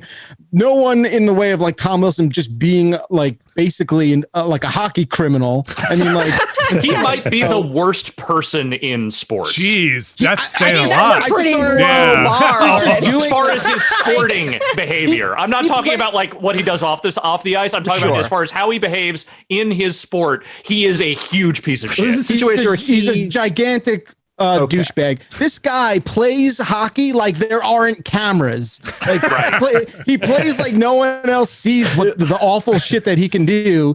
And he like injured Panarin for it's insane. And the league was just like, Panarin. We got to take this guy out. And the league, what it feels like is the league was just like, no. Don't do bad. that. Meanwhile, this guy's track record is fucking garbage. And the Rangers put out a release and they're like, hey, you got the league, you fucked up. So they literally put out a message that was like one of those here I'm apologizing for racism, like, I made a graphic for Twitter thing, but it was literally saying the league fucked this up. Yeah. This person is a nightmare. What are you players doing? Like took it upon themselves to I mean, like I think and then the Rangers fired their two top guy. It's just such a hot dumpster fire. The league fined the Rangers for the comment. Look, this is not about. And then CD Projekt Red got involved, and it was like they were like, "Oh my gosh, you won't believe what's happening with Cyberpunk because of this." We're going to pay all of our CEOs more millions of dollars. This caused a new bug in Cyberpunk. It's ridiculous. Jeff, I have a hockey question. Please, one of my favorite things in sports is flopping. Do they flop in hockey? Yeah, it's not as prevalent as like something like, I think soccer, you could sort of say that is a big part of that game. But yeah, I mean, it's called diving in hockey, unsportsmanlike. It is a 2-minute penalty. It is not called very often. But Backler, like I've been ice skating like once or twice, and both times I was like constantly about to fall. But does it ever happen where like I know these guys are much better at ice skating than me, but do they ever? Are you sure? And like slip on fall on their ass? Ever? It's fucking ice, man. It's fucking slippery. Yeah. Is there like a highlight reel on YouTube of just people just falling on their asses? People fall all the time. It's fucking ice, but unprovoked. Yeah, of course. Do you remember, Dan? Did you ever see that one where the guy like literally he falls on his ass and falls through the ice? Wait, there's not like a pond underneath there. And then like they pull him out and then they start ice fishing in the hole. Pick up the bird's ass. And there's a big fish that's like biting his butt. He's a giant ice cube. They pull him out and he's like in a giant block of ice and they're like, and he has to play the rest of the game. I gotta get into sports. I have another real question. It's sort of related to Dan's. Another one of my favorite sports things. How many instances, are there any good moments that I could Google or YouTube of players getting hit in the hog with the puck? Oh yeah. Didn't a ref just get didn't a puck just ricochet off a ref's balls into the net not that long ago? Oh shit, I feel like I thought I saw a clip of that. Was like a 1 in a million. We got a thumbnail for the episode. Was there like a little bell sound after like just probably using the YouTube clip? Just arms crossed, like it's definitely gone off players' balls for sure. A ref's balls is like a really almost impossible angle. Like where was this ref standing? Like, they were off in the corner, I think, somewhere, and it whacked him straight in the junk. Oh man! I've been playing ice hockey for a really long time. I've only been hit there maybe once. I feel like it's not as frequent as you might think. How many times does somebody get a stick between the legs, like just kind of like yeah, well, no, like but like up into the crotch and then like a yank back, and then they start doing up and down, up and down, up and down. Tell me more. Keep going. Tell me how. Keep describing it. Yeah, that's suspendable for sure. You can't be doing that. So you can punch somebody in the face and drag them to the ground, but you can't give them if two players are fighting each other. What if you just punched in the balls? Like not egregious, but it's just a punch to the balls. Well, they're wearing a cup at least. Yeah, you're wearing a cup too. That would actually hurt your hand more. Yeah, sorry, I found the YouTube clip and he really. Oh man, that guy. Ref? We're talking about the ref. The ref. I told you about that guy in my high school where the cup broke and clamps on his balls and cut the ball in half, right? Did I tell you about that? There's like a line that was back here and you just didn't even see it. You just went I through the stop sign. You I just assumed I told the story. I thought we were doing great. Back on, hit your thing, hit the beep thing, hit the beep thing. We can't. Well, all right. So anyway, we're at a baseball game. Dan, tell some George Brett stories. Jesus Christ. Oh my God. Say Mario Party. I mean, do something. Where are you going? Where's he going? Where are you Why is he going? doing this? Everything George Brett? He's I was holding George Brett related, and I remember there's an audio product that you're putting out. Well, I mean, people are watching live. But Well, I have a George Brett amiibo with a big poopy pants in the back. So anyway, It's that's fine. the George That's Brett fine. thing. Yeah. You get that custom made? You spend money on that? Somebody sent it to me. Of course. They put the poop on George Brett's butt. Ew, gross. What? Is it It's painted? not real poop. It's painted. It's painted poop. Yeah, yeah. If I may gently change the Please. subject Please. slightly, if I All may right, pivot, brought us here. I would love it if we all went around the horn here and we all talked about our favorite things that we did during our time at Giant Beast. What feature, podcast segment, whatever we did. It can be more than one thing if you want. Sure. It doesn't have to. We're not precious about it. Whatever's on top of mind. I have two. I was just gonna say the first one is whenever we got into a poop story, and then Alex gently changes the subject to something more reasonable. That's classic. Reliable. Those are one of my favorites. Okay, That's on I'm the sorry. bingo card. I'm gonna keep thinking about my next one. Okay, we'll come back to you. Okay, Alex, why don't you start then? Okay. Couple of things. I think the Extra Life streams are definitively some of my favorite things I've ever done on the site. The audience powering me through those things was unbelievable, and it wouldn't have happened if we did not have such a reliably great audience for that stuff, and what we were able to do during that time, just a blast. And so sincerely, thank you to everyone who watched those and who donated and did everything during that stuff. That was amazing. Features wise, look, I bitched about it a lot and with good reason, but there's a few, and I'm going to lead with this one because I think Dan wants to hear this. Steal My Sunshine, for all its nightmare fucking bullshit, was a ton of fun. It was a great time. I had a fun time being miserable. Not so much fun that I wanted to do the Donkey Kong thing, but I did have a very good time with Super Mario Sunshine. That was also one of my first real features as a people as part of the team, and so I have a lot of fondness for that one as well, because I feel I don't know, I really got my feet wet in the most horrifying ways. I mean, my very first stream was the ranch soda stream. Oh, okay. Yeah. That was looking terrible. back, why would you do that, Dan? Somebody sent it into a mailbag. Oh, and you can't push it back a week? That's not how mailbags work. You got to get it in there. That's Okay, right. yeah, because we always open we our always did it mailbags right on time. Yeah. Yeah, not 6 months later. What's in this? Easter candy? I'm sure it's good. Easter candy stuff from for Central Austin. Europe. Yeah, definitely. I'm gonna go down the line here real quick and just finish this off because I think there's at least one feature with everyone that I'm most fond of. I really loved the full playthroughs we did of stuff with Austin, but honestly, Kerbal. Kerbal was just such a blast the whole way through. Vinny's antics, Austin trying to gently, be like, we can do this, and me just being mystified by every single thing that was happening. Gentle only until I was yelling Vinny, in which point I lost it each time. So, God, that was fun. That was I would just say that and Exquisite Core where we or Corpse. Just aside from the feature itself, being able to do some editing, because we didn't get a chance to do a lot of production stuff. And I know, Abby, you enjoyed the kind of just building something once in a while. So having a feature where I can sneak in a little bit of previously on and post on and be I get to edit this thing. It's a minute and a half. It's not that long, but flex those muscles and stretch out for a second there. It was always fun. I mean, those intros were always so goofy too. We got to write those dumbass letters for them each time, which were always very fun. Yes, loved it.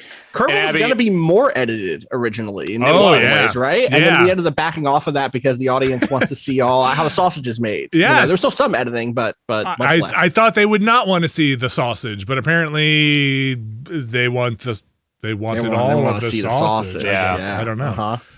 And just last thing I would say, Abby, 13 Deadly Sims is one of the all-time great series this site has ever had. Oh, yeah. And definitely the most fun I have ever had with anything involving The Sims. So shout out to you on that one. Thank you. That's definitely, I think, one of my proudest moments of my career, especially at Giant Bomb. Especially because that was my first feature I headlined. I do remember talking to Austin about just being like, hey, if I have an idea, I should just do it. Like, absolutely. And I think that's some of the best advice that I got, which was just like, not to wait around for somebody to be like, it's your turn now. Or just be like, if I want an idea, I'm going to do it, and everyone else can either get in line and do it with me or whatever. I don't know. That was always great advice. This is like the double-edged sword of being kind of in this underdog position at what at the time was CBS Interactive. Was just like, you have no one's looking over your shoulder like that often at the level that like Abby, you and I were at. So there's a lot of freedom there, but there's not also a lot of like external like pressure to go do a thing. Yeah. So if you have that idea, you just got to do it. Obviously, I was writing at the time when I was still here because that was the thing that people did on the internet at the time.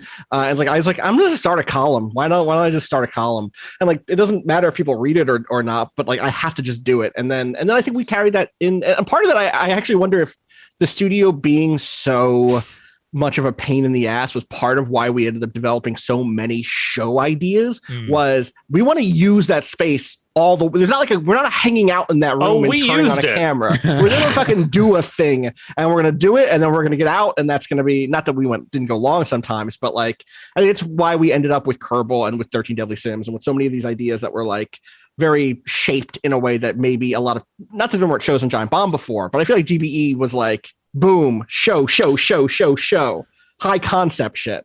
Yeah. There were a lot of gears turning. I think that's a testament to y'all and the talent and the creativity that you had, and a testament to everybody trying to communicate together. I think even Deadly Sins, there was like, hey, like this is a great idea hatched, but like let's talk about it and let's see how we can make it. Like, what if there's what's the theme here? Like, how do we end this show? Like, what is it? Like, how do we get to a point where it's like, oh, I figured I don't know if Abby came out fully formed with like, we're going to kill everybody or we're going to figure out a way. I think so. Yeah, but like there was a lot of like sitting down, like workshopping stuff that I really enjoyed. Yeah, I feel like especially for like the team features like Burgle and whatnot. And it was also fun with like the Sims and like making those intros. I remember going around having to message everyone, be like, 1, can I murder you in the Sims? And 2, will you record this like stupid real world parody for this intro I made? But I feel like that was also one of the first intros I made for features, and I always really enjoyed doing those. Was proud of those. The what was the Halloween stream series called? Six Crazy Frights. Also fantastic intro to that. I love watching that. Fantastic. I remember seeing that intro and being like, I don't know, Abby.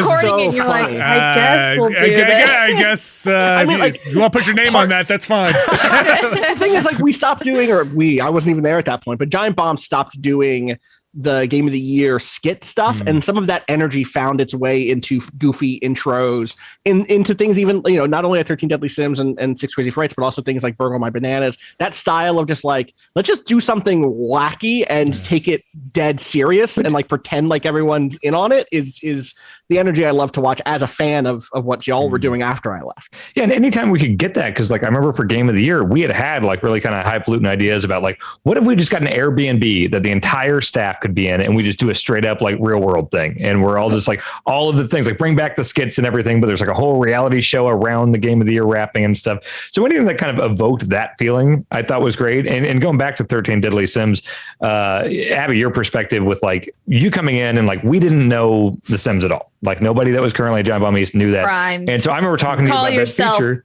Games media. Right. It's a huge game with a huge audience, but it was not in our wheelhouse. It was our blind spot. And so it was so fun when you brought that up to like the concept sounded so great, but I remember talking to you about like, okay, so how many, so they can die in all these different ways. And then you explaining it and be like, I was thinking like, that sounds amazing. That sounds great. And that's something none of us would have ever, it wouldn't have been on our radar at all. I do feel like, I think also because it was my first feature, I don't mean to cut you off, Dan, sorry. No. I do feel like that was one that everyone was like, a little trepidatious for, like, you want to kill us in the Sims? Like, I guess so. but I don't know. I was all for a personality focused site, for a site that was so personality focused. The fact, like, I remember asking questions like, well, how many can live in a house? Like, how does this work? How does that work? And then, like, I realized, you could do everyone that was currently on staff, and then we could bring in like the Drews and the Austins and the Patricks and people that like weren't on the site at the time.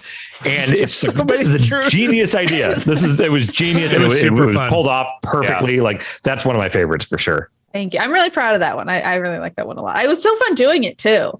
Yeah. Like, I think that was also, I don't know. I always really like doing features that had, like, I think similarly, I love Extra Life. And the big reason I love Extra Life is because not only was it like, for the most part, a day where like pretty much the whole team was there, but also like we had guests coming in and it was just like a day to hang out with people. And I think I liked 13 Deadly Sims because everybody was on board with it, you know, like whether they were in the room or just in the game, it was just nice having their everybody spirit there. was there. Buy-in is so important. It's like playing a board game with people, right? If like you don't have buy-in, like if you don't have somebody, if you can have one person there ruin the whole thing, right? And be like, and just be like, I don't know what I'm doing. It's my turn. I don't know what I'm doing. And like, I think everybody having buy-in was really awesome too for every feature where it's just like, hey, even if you're like, I'm not totally into this, like, here we go, turn it on. Let's just try and have some fun. It's just fun. It's like, you know, it's working with a bunch of professionals who understand that we're here to entertain and do that is an amazing thing to have. I love Extra Life because that was the time after I had left and I had the excuse to come back and like hang out with y'all and do stuff with Abby and Dan, who like Dan and I, people know this, but like Dan and I never got to make content together. I think Abby and I are probably on a few more things just because I was around more, you know, we were on the same coast a little earlier or whatever, but like Dan, we've only gotten to make like 4 things other than E3. Yeah. But the thing is, all those things are like some of my favorites. Extra life, the science and the magic kit and all that magic shit, or the E3 stuff we did with the food and everything, or even like when you would come guest and there was the whole like the in the beginning thing that you were there for. And like, it's a crime, Austin, that we didn't get to work together more. Yeah, we should figure something out. I love everyone here, and it's a bummer to me. Like, this is the thing, that era after I left, I was like doing stuff I really loved and was really fulfilled by my at Waypoint. And the thing that was so incredible to me was the speed with which GBE, you know, and shout outs to Vinny and Alex, who are like the anchors there, and Backler on the Beastcast for being like, how do we continue to grow this? How do we bring in the right people to make this continue that energy? And you know, it was like within a year I was like, damn, I wish I could be on that feature. Damn, I wish I could have been there when this feature happened. Like, Exquisite Corpse is something that Vinny, you pitched. I know you've been pitching that for years in some form or another, but I remember being there while I was still there and being like, should I just wait to leave until we can do it? Yeah. Well, considering how long that thing went, maybe you actually made the right call. I did. I made the right decision, but like, you know. Remember how Exquisite Corpse ended? I do remember how that ended, yes. I also remember the shirt that came out of it. The what? The shirt. Like, this is not maybe the best shirt. This is number one seller. Features, you sometimes not always the noodles stick to the fridge. I don't know if that one made it to the wall. I don't know. I mean, that's the thing too. Sometimes you miss. Sometimes you try a thing. You bring a game to we used to do play dates, and sometimes you bring a game and be like, this game's kind of bad. This game isn't really working. It's a clunker. It's a clunker. It happens. You just it's batting at. This is the first thing that Gerstmann told me when I was stepping up to the plate to like be a member of this site was like, the thing to remember is it's batting averages. It's not overall home runs. It's like, how often do you get on base? How often, sorry to go back to sports metaphors, but like, how often are you doing okay? How often are you doing decent stuff? How often is your flop successful, and how often do you get hit in the nuts? And you can get hit in the nuts. Exactly. And if you're flopping successfully more often than you're getting hit in the nuts, then you're winning. Yeah. I think we were 13 Deadly Simsing and Kerbling way more often than we were tying me to chairs and trying to play Civ. You know, like, I think that our batting average was pretty fucking high. I still think that one was fun too to watch. I had a good time. Yeah. I remember being in the studio for that one, and I feel like Vinny came in halfway and was like, "Should we do something?" Yeah, like, all right. It was like, I think we're really mad in the chat. We got to do something. It's really falling apart in there. Like, I'm gonna go in. Dan, do you have a thing you want to add? A distinct memory I have was, again, Steal My Sunshine was just such a fun dynamic with everyone, because like I kind of like that dynamic where it's like I'm the one that like loves the thing and everyone else is like different shades of hating it. You're dragging us along. Exactly. Mario Party was that on the West Coast, and Steal My Sunshine was kind of that here. So overall, Steal My Sunshine was probably my favorite on the East Coast, but the fucking moment, the red gumball thing, where Abby is the one person who was there to see this directly. I've seen this clip. I went through the nostalgia, threads and everything. And there is the part where we had the gumball machine, and I remember being like, okay, the next one's going to be a red one. one, thinking that like, okay, it's not going to be a red one, but it would be, if it is, I got to act like I knew it was going to be. Sure. And if not, whatever, I said like, oh darn, and then no one remembers it. But if it is, then everyone remembers it. And I pulled it out. Internally, I'm just dying. Like, I can't fucking believe it was a red gumball. And I saw people being like, oh, he had that in his sleeve or something. No, I remember looking at Abby and she don't like, wear shirts with sleeves? No, so much sunshine, I had the purple. Oh, that's right. Okay. Yeah. And I remember just I do feel like I was just like, yeah. So like in terms of like one moment, I remember that a lot. But like the GTA thing was a lot of fun, despite that being like a weird hell production. What a stressful thing. It was like every time we did it, literally every single time. It was like 45 minutes to an hour and a half of us just trying to get into the server all at the same time. It was like a weird nightmare. Us. Or just like if you want to see me frustrated, get me in a situation where it's just like, I mean, all of you have seen me at like probably my business worst. I'm telling you, like, Dan, just put voice meter on your computer or come into the office. Like computer, Vinny.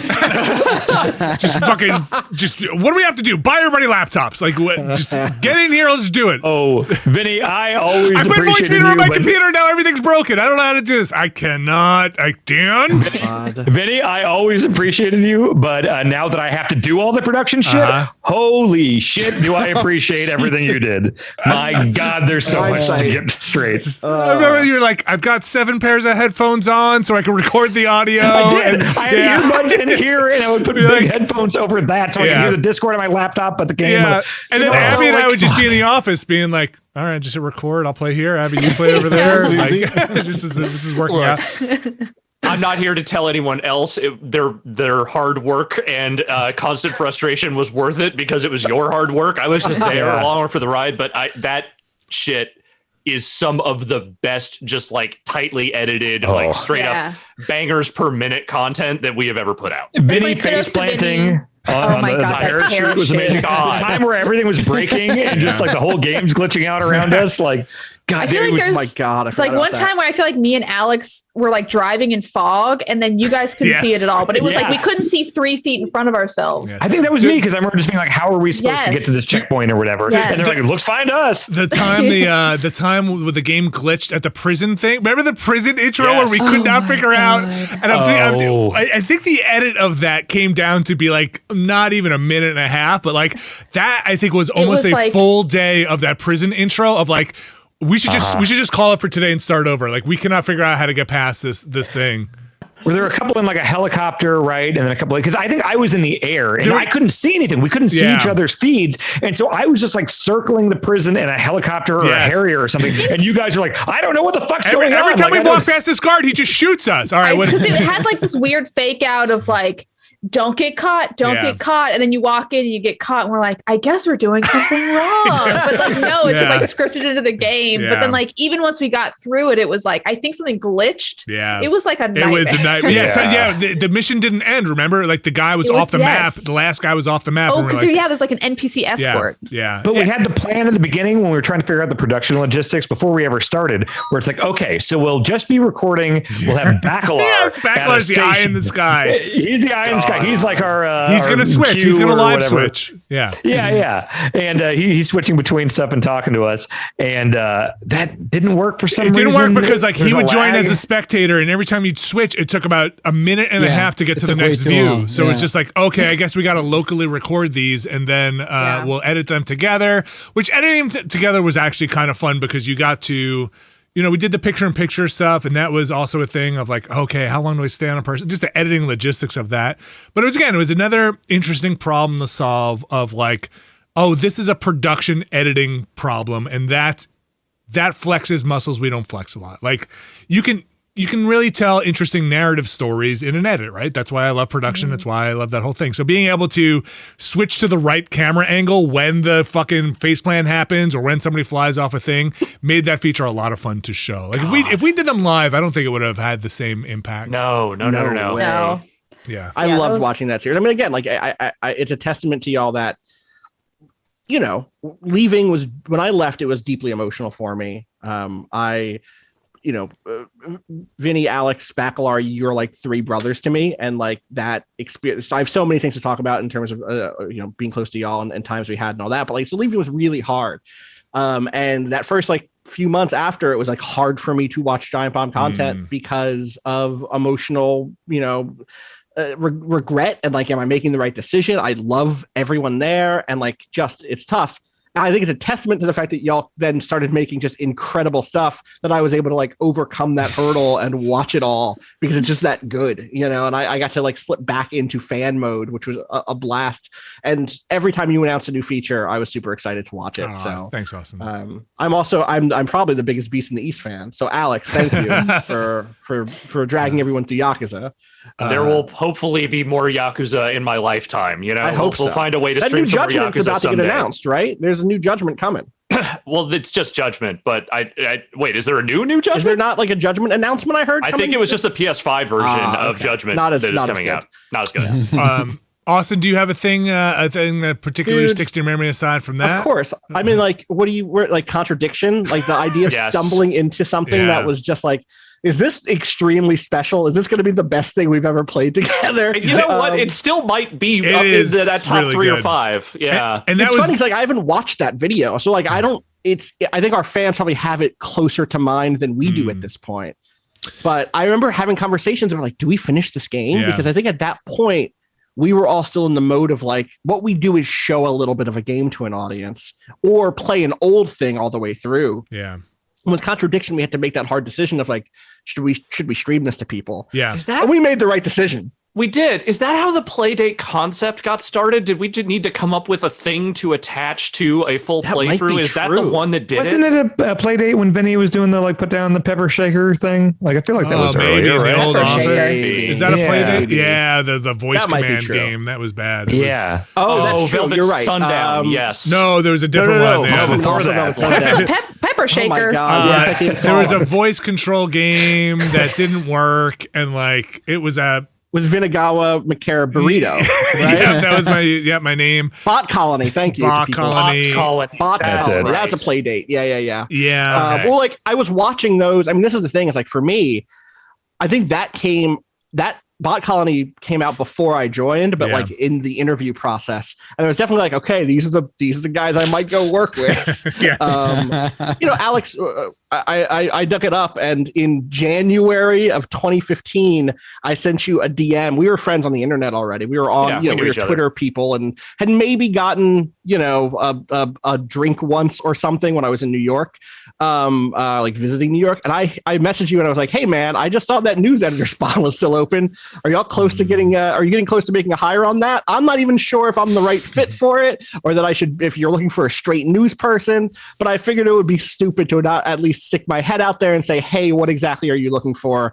And you were like, it's all still up in the air. You may as well toss your hat in the ring. Why not? Let's see how it goes. And being able to like come and interview with you and Vinny on like a random trip to New York and feeling immediately like, I mean, one, it was like, again, everyone here is wearing a suit. Am I in the right place? But then immediately being like, I click with these guys, and then getting to do that first Beastcast with Bacalar and you two, and getting to announce at the end of that I was staying. That I was like, oh yeah, you did a good job here as a guest, and then being able to spin that into I'm staying here. It was very fun. I'm just not leaving. I'm not gonna stay. And then lots of little things like Vinny. When we went out for the first time I was doing Game of the Year, the only time I was doing Game of the Year, which let me tell you, what a joy to do that one time and then never. Yes, that's maybe the perfect way to do it. Vinny and I were sharing a hotel room, and we played through like all of Soma together. Oh, that's fun! Which was extremely fun and just like a good. Like, we need to get through this like on a laptop, just like we gotta finish this. Yeah, you broke the TV. We didn't break it. Let's not say break, but you bypassed some of the controls on the TV, the physical things, so that we could hook up. I want to say it was either a laptop or it was a. Was that on console? Whatever it was, you hooked it up and played there through it. There were a number of hotels where I had to like Yes. kind of Jimmy behind their like security thing to like hook up a PlayStation. Or you would for, take like a TV from the office or something. Like I had to do oh my that God, too. yes. During Game of the Year, I remember being like, I'm borrowing a TV from the office and bringing it to my hotel room. This might be too much worth information, but like I feel like I'm just gonna say this every Game of the Year while we were out here, like fucking next year they come out here. I know. Every time. God damn it, 2 like, weeks. It was always like every October, we're like, okay, we're making a pact. Yeah. They're coming here. No 2 weeks, they're coming here. Yeah. And then like November rolls around. It's like, so are we here 3 weeks? Like there's no room. Where are we going to put everybody? They're redoing the office. Next year, they're coming here. Okay, we're going to have a new office. We do it next year, they're coming here. It's always just like, all right, this one we just go. This one we go. And then next time. I will say one of the biggest benefits of being the only woman here, never had to share a hotel room. I shared with Benny for a couple of weeks once. Yeah. I remember that one. Wait, a couple of weeks is true. 2 week one. Remember that 2 week one? Yeah. I think it was for Game of the Year. It was 2 full weeks. I do remember coming in. Stan, do you remember this? I remember coming in. It was like 11:30. We went into your room. Vinny was in bed playing his DS. He was like playing Metroid or something on his DS. It was in Metroid, bed. yeah. And then I remember me and Dan somehow were like, Vinny, go Chinese food. Yeah. We're going out to eat noodles. Yep. We made put his Vinny pants go. on and we went to get Chinese Of food. course, we made Vinny pay for it. Of course. Yeah. I mean, Company It policy. was the of course. company, but that was fun though. I was glad we went out. I think also we had a hard time finding a place that was open and felt like we were going to die a couple of times. But I could think There was some weird shit going around where we were walking. Yeah. Yes, I remember. Yeah, walking by some stuff. I feel Yeah. like Vinny was like, Abby, get on the other side of me. I was like, there are some people that are just like waiting in an alley here that feels like not super great. San Francisco. Yeah, it was I also, fine. another thing that we did only one time, but that PAX West where we rented a comedy club out. Oh, yes. Oh my had, gosh. That's my favorite. It was so We did the live good. Mario Party, live and all that Mario stuff. Party, live Beastcast and Bombcast. Like it was just a lot of like meeting the fans events. That all meant so stuff much to me. Yeah. Like the event itself was amazing. We did like a bunch of stuff at the parlor, the comedy club. We did like some Q&A stuff. We did what the fuck? Mario Party. Yeah. We did a thing with like GameSpot and everything. And I remember that was the first time I just met Bianca, my wife, Right. and she came out, and it was her first time kind of like seeing that like in person and seeing like the fandom and everything, just how crazy and fun everything was. And so that trip was very, very special to me, like being able to like do all those shows, with her there and do everything in person with both coasts together. Yes. And the Mario Party thing is still like top 3 for me as far as like giant bomb things ever. And then they never gave us that kind of budget again for PAX. I know, God, it was so great. I always loved, I think coming in as like fresh blood, I always loved going to conventions and found it such a real privilege and pleasure to get to do them. I know everybody was like a little burnt out on them, but kind of by the time I got there, but I don't know. Some of my proudest work has been in conventions. It's been like so great to just like, I met so many people I think Austin at like E3. Yeah. I met so many people at conventions. I had those vlogs that I really loved doing. Like I did that one panel with Jan that was so fun. Yes. Love You Jan. did some I'm really damn proud of musical that theater. I love that panel. That panel was so stupid and I had so much fun. Did a weed podcast.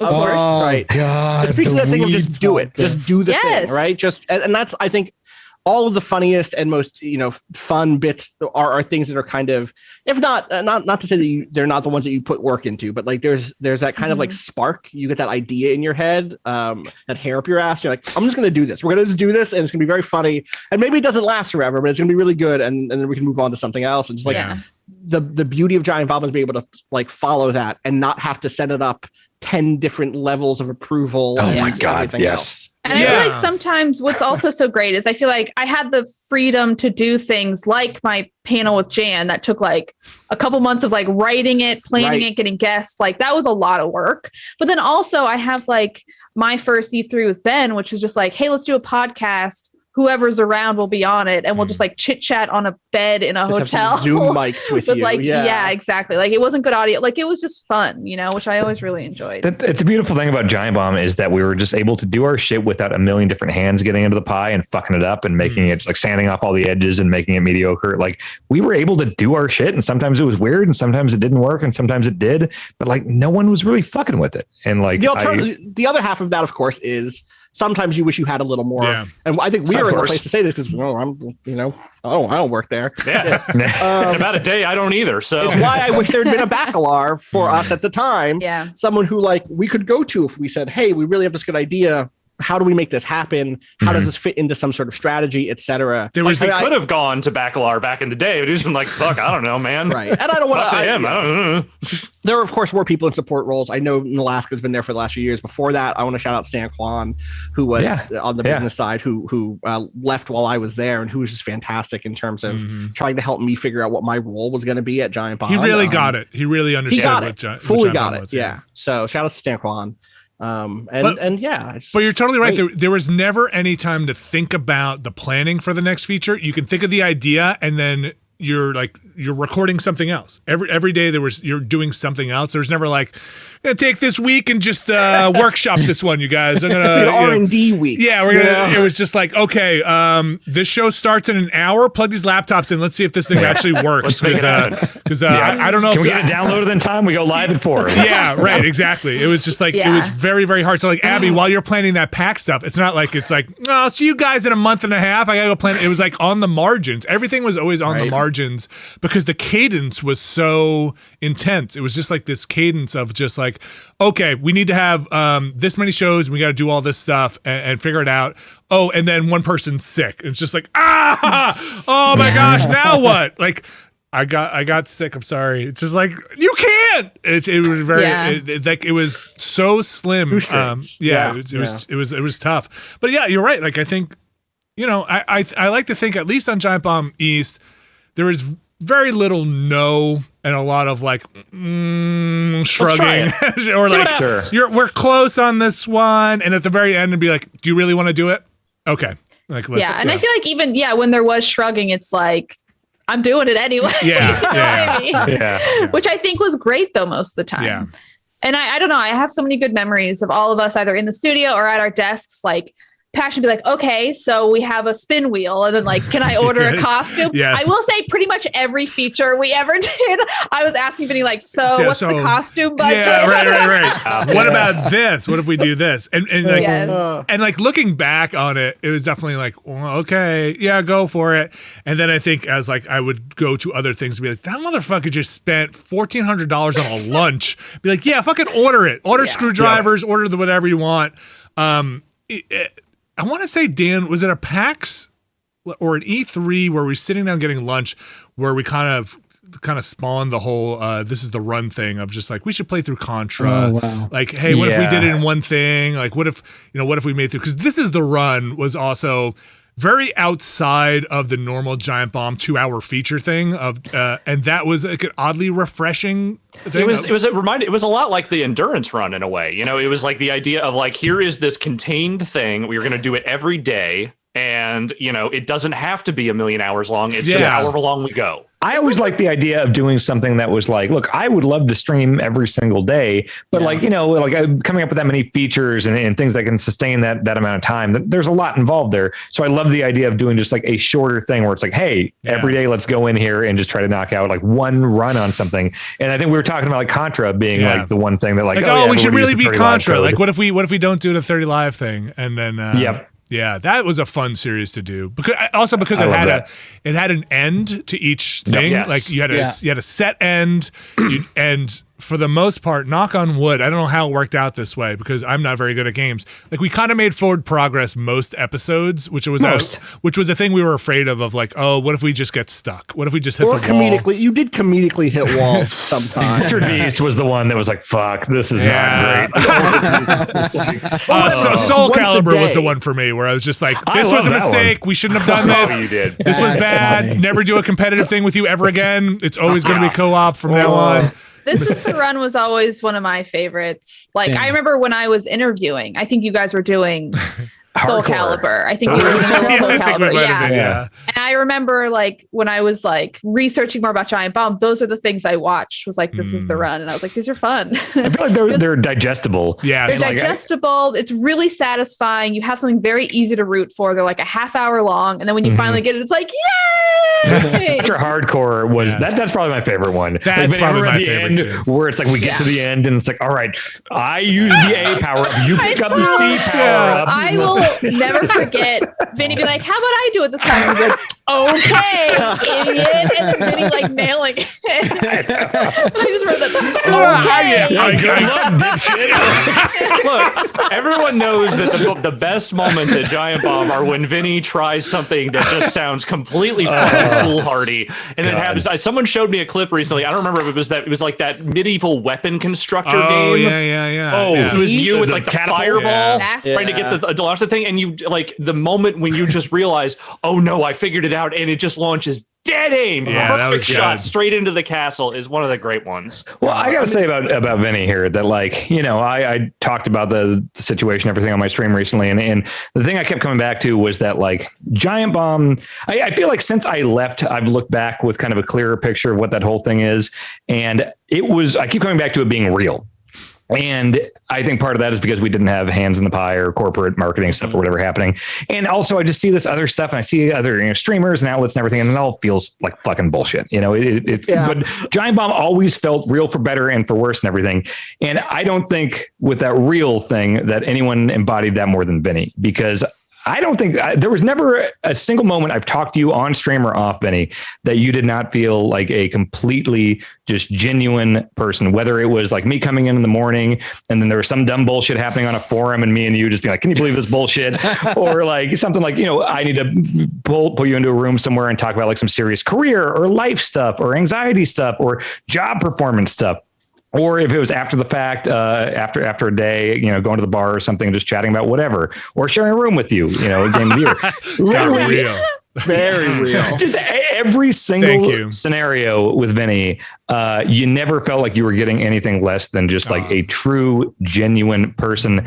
I would say that the best manager I've ever worked for in any job, incredible friend, incredible person. I can't put you over enough, Vinny. You were incredible to work with. So wait, Dan, does that mean now you believe Vinny that he did not remember Fireball? No. Let's not go nuts here. Let's not go nuts. I just want to make sure my appreciation for Vinny is very clear because you were incredible. Yeah, if we're on the Vinny appreciation train, definitely feel very fortunate. I mean, Giant Bomb was my first job out of college, you know, my first career job.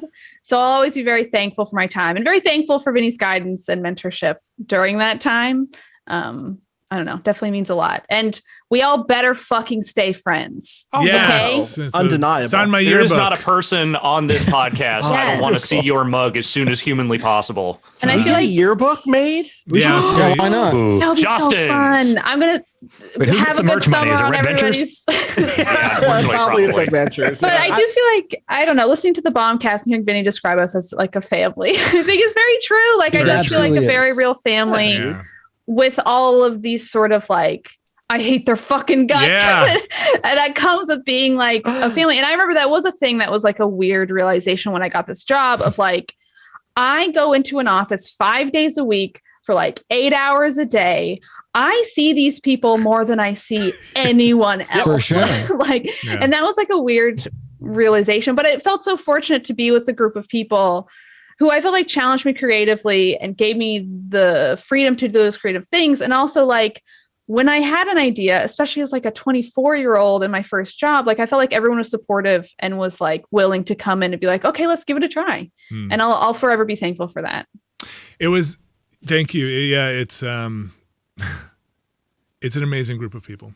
You're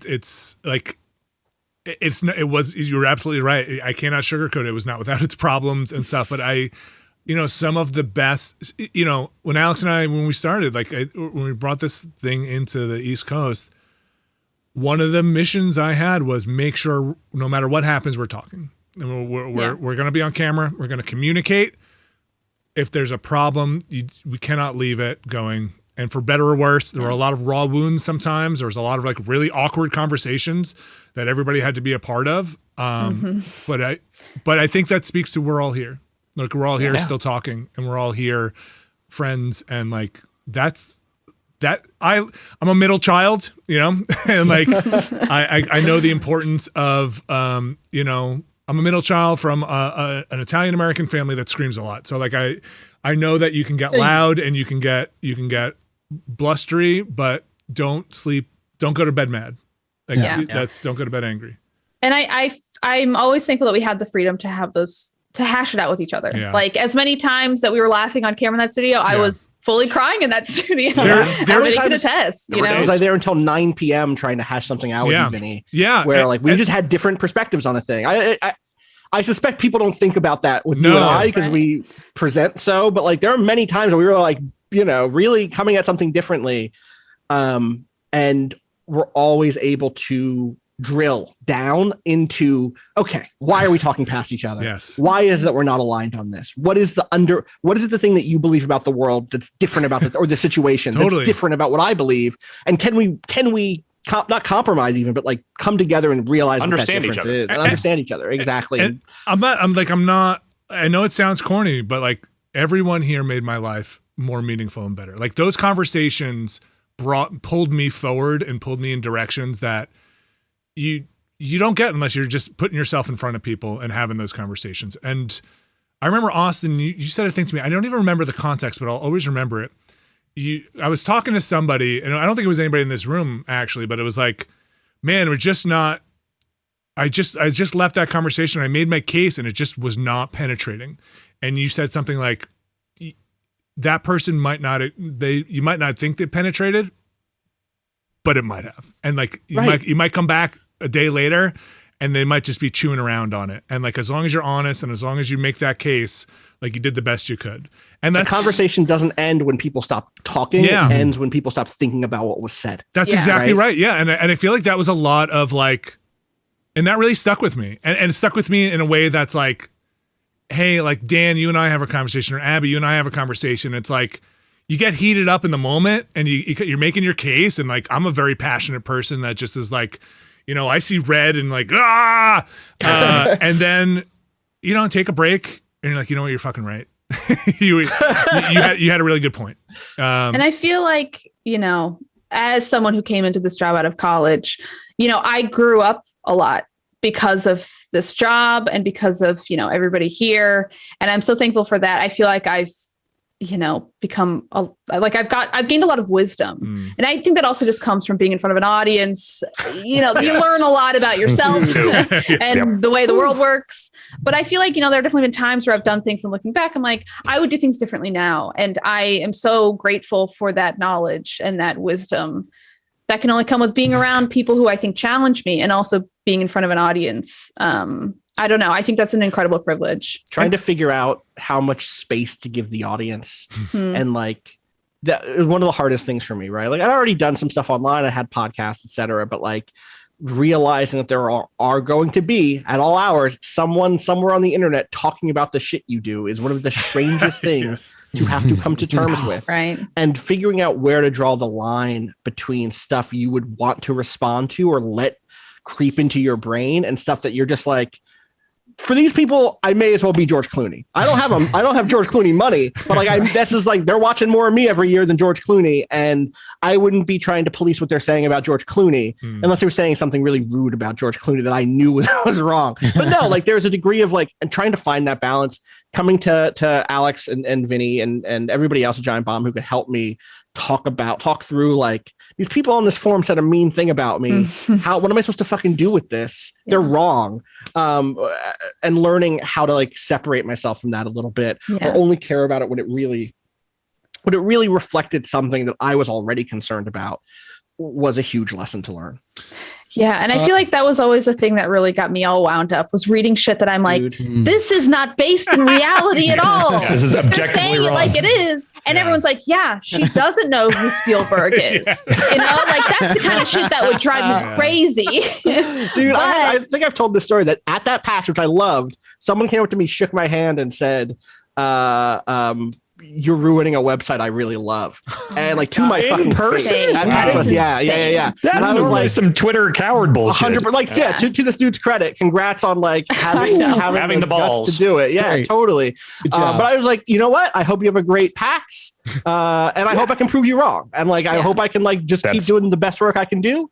And I think developing that sort of not a shell, but like that sort of like that technique of being able to like be confident in the stuff that you're making, and that it's as good as you can make it. And the only way you get that confidence is by working with people in this team who help build that confidence and tell you, give you guidance and kind of support you when you're taking shots, you know? Absolutely. So. And I feel like being able to have the freedom to make that work that you're really proud of makes it feel better when those people are like, oh, they ruined the website, and be like, fuck you. I love these features. I know I did it. Yeah, exactly. Yeah. I feel like, you know, when everyone's reminiscing about a lot of the stuff, you know, I've got definite FOMO there for sure, because, you know, I've always had a very interesting relationship with this group. You're like the watcher. You get to see it and just observe it all happen. You hear around all you. of us come complain probably about everyone else. Yes. Yeah. Yes. I mean, and that's, you know, I was happy to be there for that. You know, and like when I think about E3 and, you know, CNET sending me out there and just being like, where the fuck is Bacalar? They're like, oh, he's probably just hanging out with Giant Bomb. You got to like figure out like what, you know, and you know, I would always say to my wife, like, oh, you know, I gotta go back out to LA. I gotta go do this thing.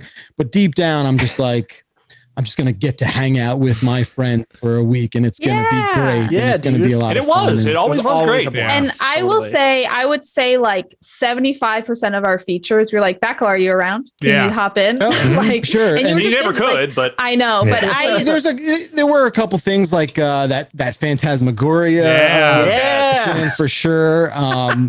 You know, my favorite memories outside of the Beastcast and just like, you know, not understanding what Dan was saying and how anybody could have that come out of their mouth.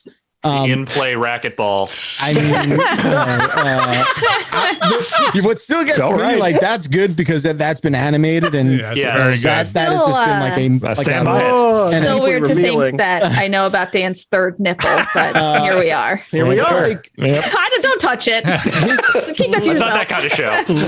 his entire that one bit where he like couldn't understand that every material object we have in the world had just like been created with the raw materials that were on Earth all along. Like that to me is nothing just living, just rocks They're and thought grass. starters. Do you remember when Dan didn't know what butter was?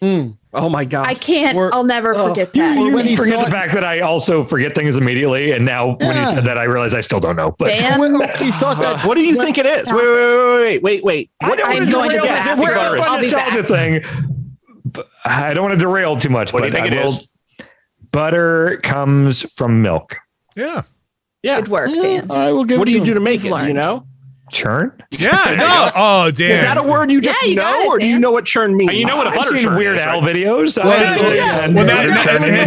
What the Amish are? Now understand. you're a businessman who runs a Twitch channel. You know what churn is. Yeah, Dan, you should have butter making stream. I don't know I saw the you business making churn. grilled cheese recently. I did. I made a grilled cheese. I kind of fucked it up, but it still tasted good. Yeah, how do you fuck up a grilled cheese? How do I think you I put fuck all the that up? butter on one slice, and you're supposed to like split it, but I didn't know if the pan had enough space for two slices. I don't know. Dan thought Dan cooked thought. meat would go raw again if you put it back in the fridge. It's just unbelievable. Wasn't Dan like, can't you untoss a salad? What was that? I remember there's a whole tossing salads. I don't know in my anything about career, salad. where I don't think I that's said me. it the talking other about tossing day salads. on the I don't know stream we were salad on, stuff. Dan. I had to explain one time that numbers aren't capitalized. Like, I think you actually made that up. That's not. You're like, no, all numbers are capitalized. That's how that works. That was just. They're not proper nouns. Look, I know grammar. I know numbers. Look, I'll own up to my stupidity when it's true, but I think that's bullshit. But all that aside, just as you got finished saying, I don't remember anything. Anyway, no, I do want to say something to everybody. I mean, one, I'm using a different keyboard today, so just in case I puke, I don't ruin my favorite keyboard. Fair enough. Don't barf. Good. No, but like Abby, what you said, right, about the idea of like it being a family. I know that feels like a cop out, right? What's that? You stole it from Vinny? Yes. It's totally true, right? It's absolutely true. I could not stand behind that sentiment anymore. You know, I want you all to know that I love you very much, and I mean that. And Can I get a kiss on the cheek? Is that available? honestly, I would be I really wish Send them a I could postcard. hug all of you and give I'll you be all fully kisses on the vaxxed cheek. in a few days. Like, right. and get ready for a kiss on the cheek because it's happening. I mean, I'm gonna send a postcard. Well, the postcard, maybe the postcard thing. But I just want to thank you all for being the friends that I absolutely needed. When Vinny and Alex, when you came to the New York office, there was something, and I think this feeling is mutual, where like, it just felt like there was this relationship that was always kind of there. It just felt like we knew each other. We didn't really. I know I had seen Alex a few times at events, and Vinny, I would only maybe see you at E3 and sort of from afar in like the GameSpot war room. And there was something that happened when the two of you came over from when you came into the New York office, and that clicked, and it just felt like I had known you my entire life, really. And I feel like every now and then you have that where you meet a person and you're just like, oh, I'm going to get along with this person forever. And that happened with all five of you. Absolutely. That, I do mean that familial thing. It is so precious and important and rare, and a thing that when you find it, you have to embrace, and you have to just hold it and hug it. And, just having all of us here together makes me feel so warm and so smiley, and just like a big thank you. And, let this moment be a celebration, right? Yes. And be a sort of, of our friendships, of all the things that we've done together and independently here. And whatever the future holds, I know there's no end. This is not goodbye forever. No, it's smell you later. It's smell you later, specifically Dan. Oh, come on. It's clean. He flosses at his desk. You are a smelly man. Hang on, Backler. The thing about you said, the thing back. No, I am not I'm a cleanly man. You are. You're. I've slept at your apartment. I felt clean. It was good. Thank you. Oh, this is news to me. There was karaoke night that went a little bad. Like I know everyone's smell. I know we're very close. Oh, don't say that again. Okay, that's a different way of saying it. No, like there is this relationship that we have that I do not have with anybody else. Okay. Sure. That also speaks to you and like how likable and personable of a person you are. Is I didn't know you at all. I don't think I had ever met you at a PAX or anything. I had never heard you on the Beastcast. And when I came out to join the Beastcast, one of the first days we were walking to the subway together, and you walked with me, and you were just like, "Oh man, I can't wait to work with you. I've heard your stuff on the West Coast and everything. Like, just like you were just the most personal. Like, it seemed like you were an immediate friend, and we had never interacted in any way. And I remember getting on the subway, we went our separate ways, and thinking like, I can't wait to work with that guy. He seems great. Yeah. Like, Backler, you're incredible. It's a real superpower. I will say, Jeff, I've always found you so charming. I remember when I first started working, seeing you be like buddy with Vinny, Dan, and Alex, and be like, why not me? And then I remember it was so satisfying when I was like, we're buddies now. And I like come to your desk and talk and pick up all the weird trinkets that are there and look at your wedding photo, which I love. You know that thing where in it happens in like rom-coms mostly, but two friends are able to like psychically connect and like communicate when a third thing in the room is happening that's very awkward or embarrassing for someone else. I feel like you and I've had that exact moment at 1,000 different PR events where we run into each other. This is while we were there, and while I was still there, even after I went to Waypoint. But like you and I would be at a Nintendo event, and someone would say something a little weird, and from across the room, you and I were like, "Did that just happen?" And that's like again, you were like a brother to me. You put me at ease in a way that is something very few people can do, and being able to bounce stuff off of you and talk through what my next steps are going to be in anything large or small, or to talk through just like, am I coming at this right?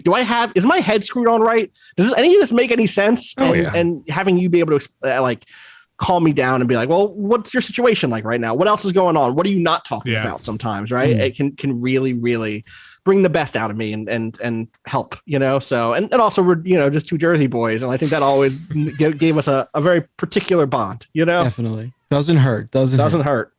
Yeah, I mentioned it on the Bombcast, and I'll say it again here. What you see on camera is just a really small part of what happens at a site like this, especially when you're working with a lot of people and even few people. And you don't get paid to talk to somebody about their day. That's not you don't bill that hour. It's not something, but it's so important. And having a rapport with people is very important. And Bacalar, I do not lie.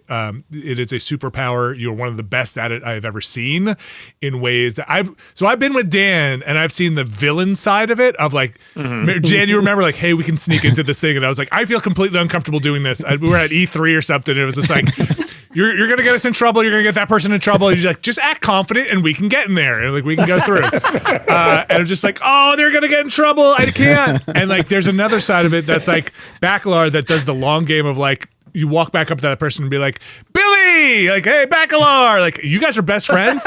Yeah, I've been going to his house for 3 weeks, I know his kids, like now we're in the thing. And like it's a really amazing quality, and one that I'm jealous of. I bet we're all jealous of here, because I feel like in some way we are all kind of socially awkward in a way that we walk out of the room and we're like, I'm an idiot. What did I say? Like that person probably thinks I'm an idiot or whatever. And it's always like when you see somebody who's so good at it and so confident, you're like, Ryan Davis had this as well. Ryan Davis had that kind of like ease of just being like, how does he make people just like him? Like, what? How do you do that? Like.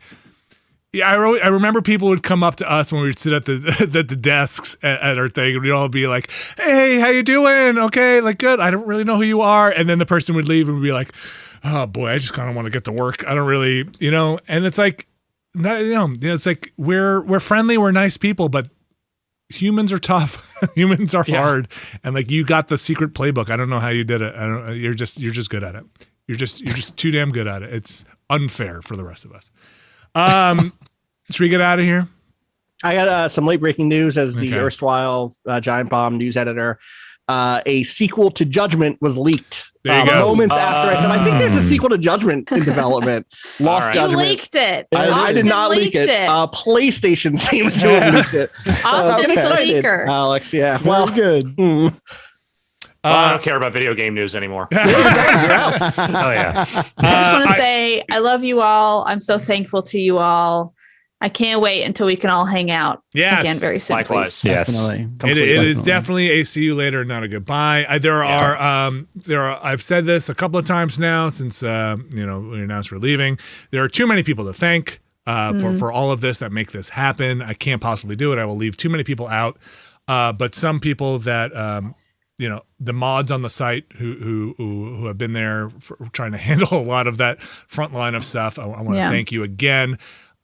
Everybody who has positively supported us and given us time in their lives, the fans and everybody else who's come to we talked about PAX a bit, and one of the reasons I started this site and one of the hardest things about doing this site was I never felt I deserved it. That's bullshit. Yeah. You're right. Fuck off with that, Vinny. You're right. I did feel it. No, I never. No, I like people who would come up and be like, "Sign this thing." Why? Like it's like you come on this side. You do it. You're better at these games than I am. I just get up there and make fart noises in the microphone. Like it is humbling. It is truly humbling, especially when somebody's nervous and comes up to you and you just want to hug them and say, I am just you. You and I are, there's no dividing line here. Like those are the people that I started this for, or that I wanted to make this for. Like, come on. I don't know if y'all have felt this, maybe just because I came in, like, I feel like this team is so good and does such a good job that I'm like, if you hired anyone, it would have been successful. Like, I don't know, maybe that's not giving myself enough credit, but like, it's not. Okay. I just feel like sometimes I come in and like, y'all make it so easy to like do a good job and be happy and like have fun on stream. And like, I always felt so taken care of on streams for the most part, which I'll forever be thankful for.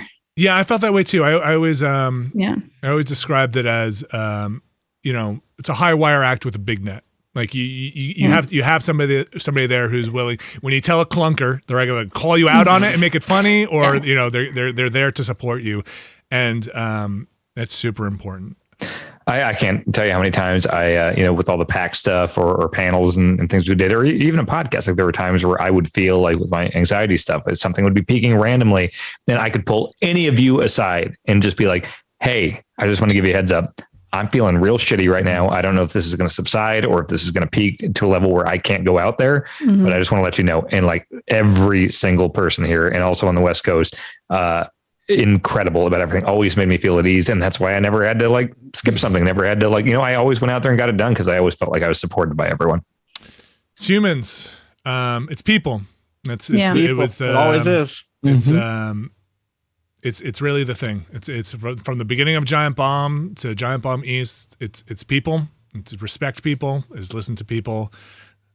Games are a part of it for what we've done, but remember, it's people, and it's be kind and respectful and mindful. Let's play the music. Let's play the music. So no corrections. I was just saying, are there corrections? Or? Correction.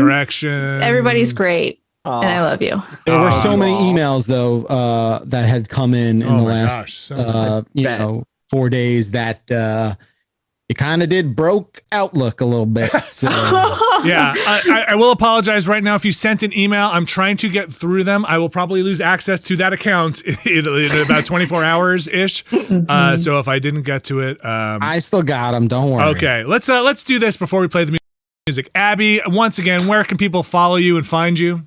Great. You can follow me. I'm so sorry. On Twitch or Twitter or really anywhere with this handle because my name is common and I can't get the real one. It's at YBBAAABBY. As it stands now, I stream to Twitch every weekday. Really sweet community there. Everyone's so nice and lovely. And I'm very proud of the community that has come up there. I think they're all a bunch of real sweeties, but that's what I'm doing right now, and if you want updates, always follow me on Twitter or just fun jokes, I hope. Dan, where can people find you and follow you? 3 quick plugs: Twitch, Dan Reichert, Panning the Stream, and Fire Escape Cast are the 2 podcasts there. Austin? Twitter.com/Austin_Walker for me. You can go to friends_table for Friends of the Table stuff. More_civilized for a more civilized age, our Star Wars podcast. And Twitter.com/Waypoint, waypointadvice.com, which is called Waypoint again, by the way. Sometime this year, we just flipped it back over to Waypoint. We got the old logo back and everything. And some fun announcements for that coming sometime in the near future. So look forward to that. Thank you for having all of us on here. Of course. Me and Alex and Jeff. Very happy we did it. Well, so happy to be part of this because it has been such a huge part of I think all of our lives. The Beastcast was something that like became such a key part of the way I felt the week. And I think that's probably true for a lot of people, is that like it sent you home for the weekend. You know what I mean? Obviously, if you worked on it, you also have to come in the next day. But still, it was always a nice thing because like not every feature had everybody, but the Beastcast always had everybody. Alex, where can people find you? Oh God, I didn't even think about this. Well, I guess I'm on Twitter, Alex_Navarro, just like it says on my little Zoom call thing there.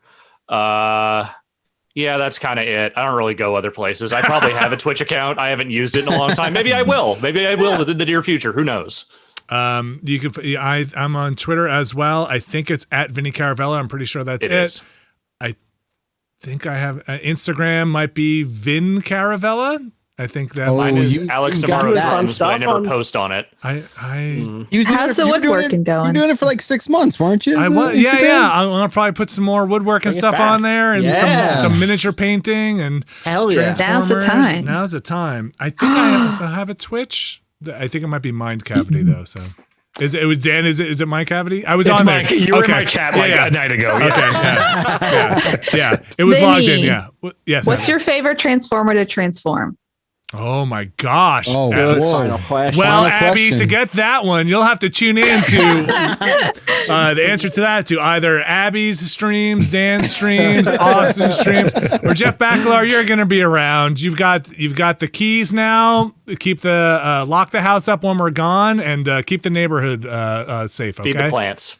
I will try to do that. I trust you like nobody else. So Thank you, and thank you all.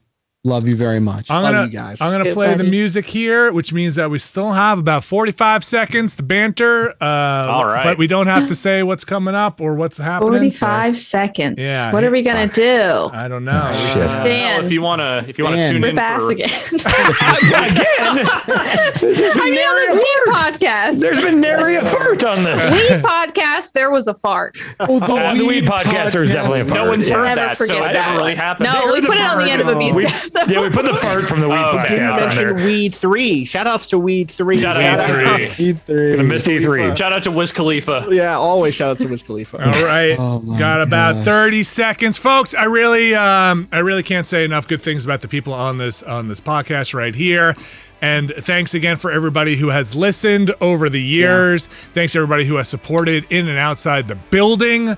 Okay. Thank you for driving Thanks. this thing, Vinny. You Yes, got it. thank It you, has Vinny. been an honor and a pleasure. New York is a great place to be. New Jersey's pretty good too. We brought that New York flavor. You know what I'm saying? Connecticut. Connecticut's all right. Connecticut's there as well. Connecticut's also Third here. place. Thanks for everybody for supporting us. I will again say this might be farewell for now, but I'm sure we'll see each other soon. You've been Can't wait. listening to the #1 podcast in the universe, and you should be proud of that, as proud as I am, the Giant Beastcast. Thank you for having me.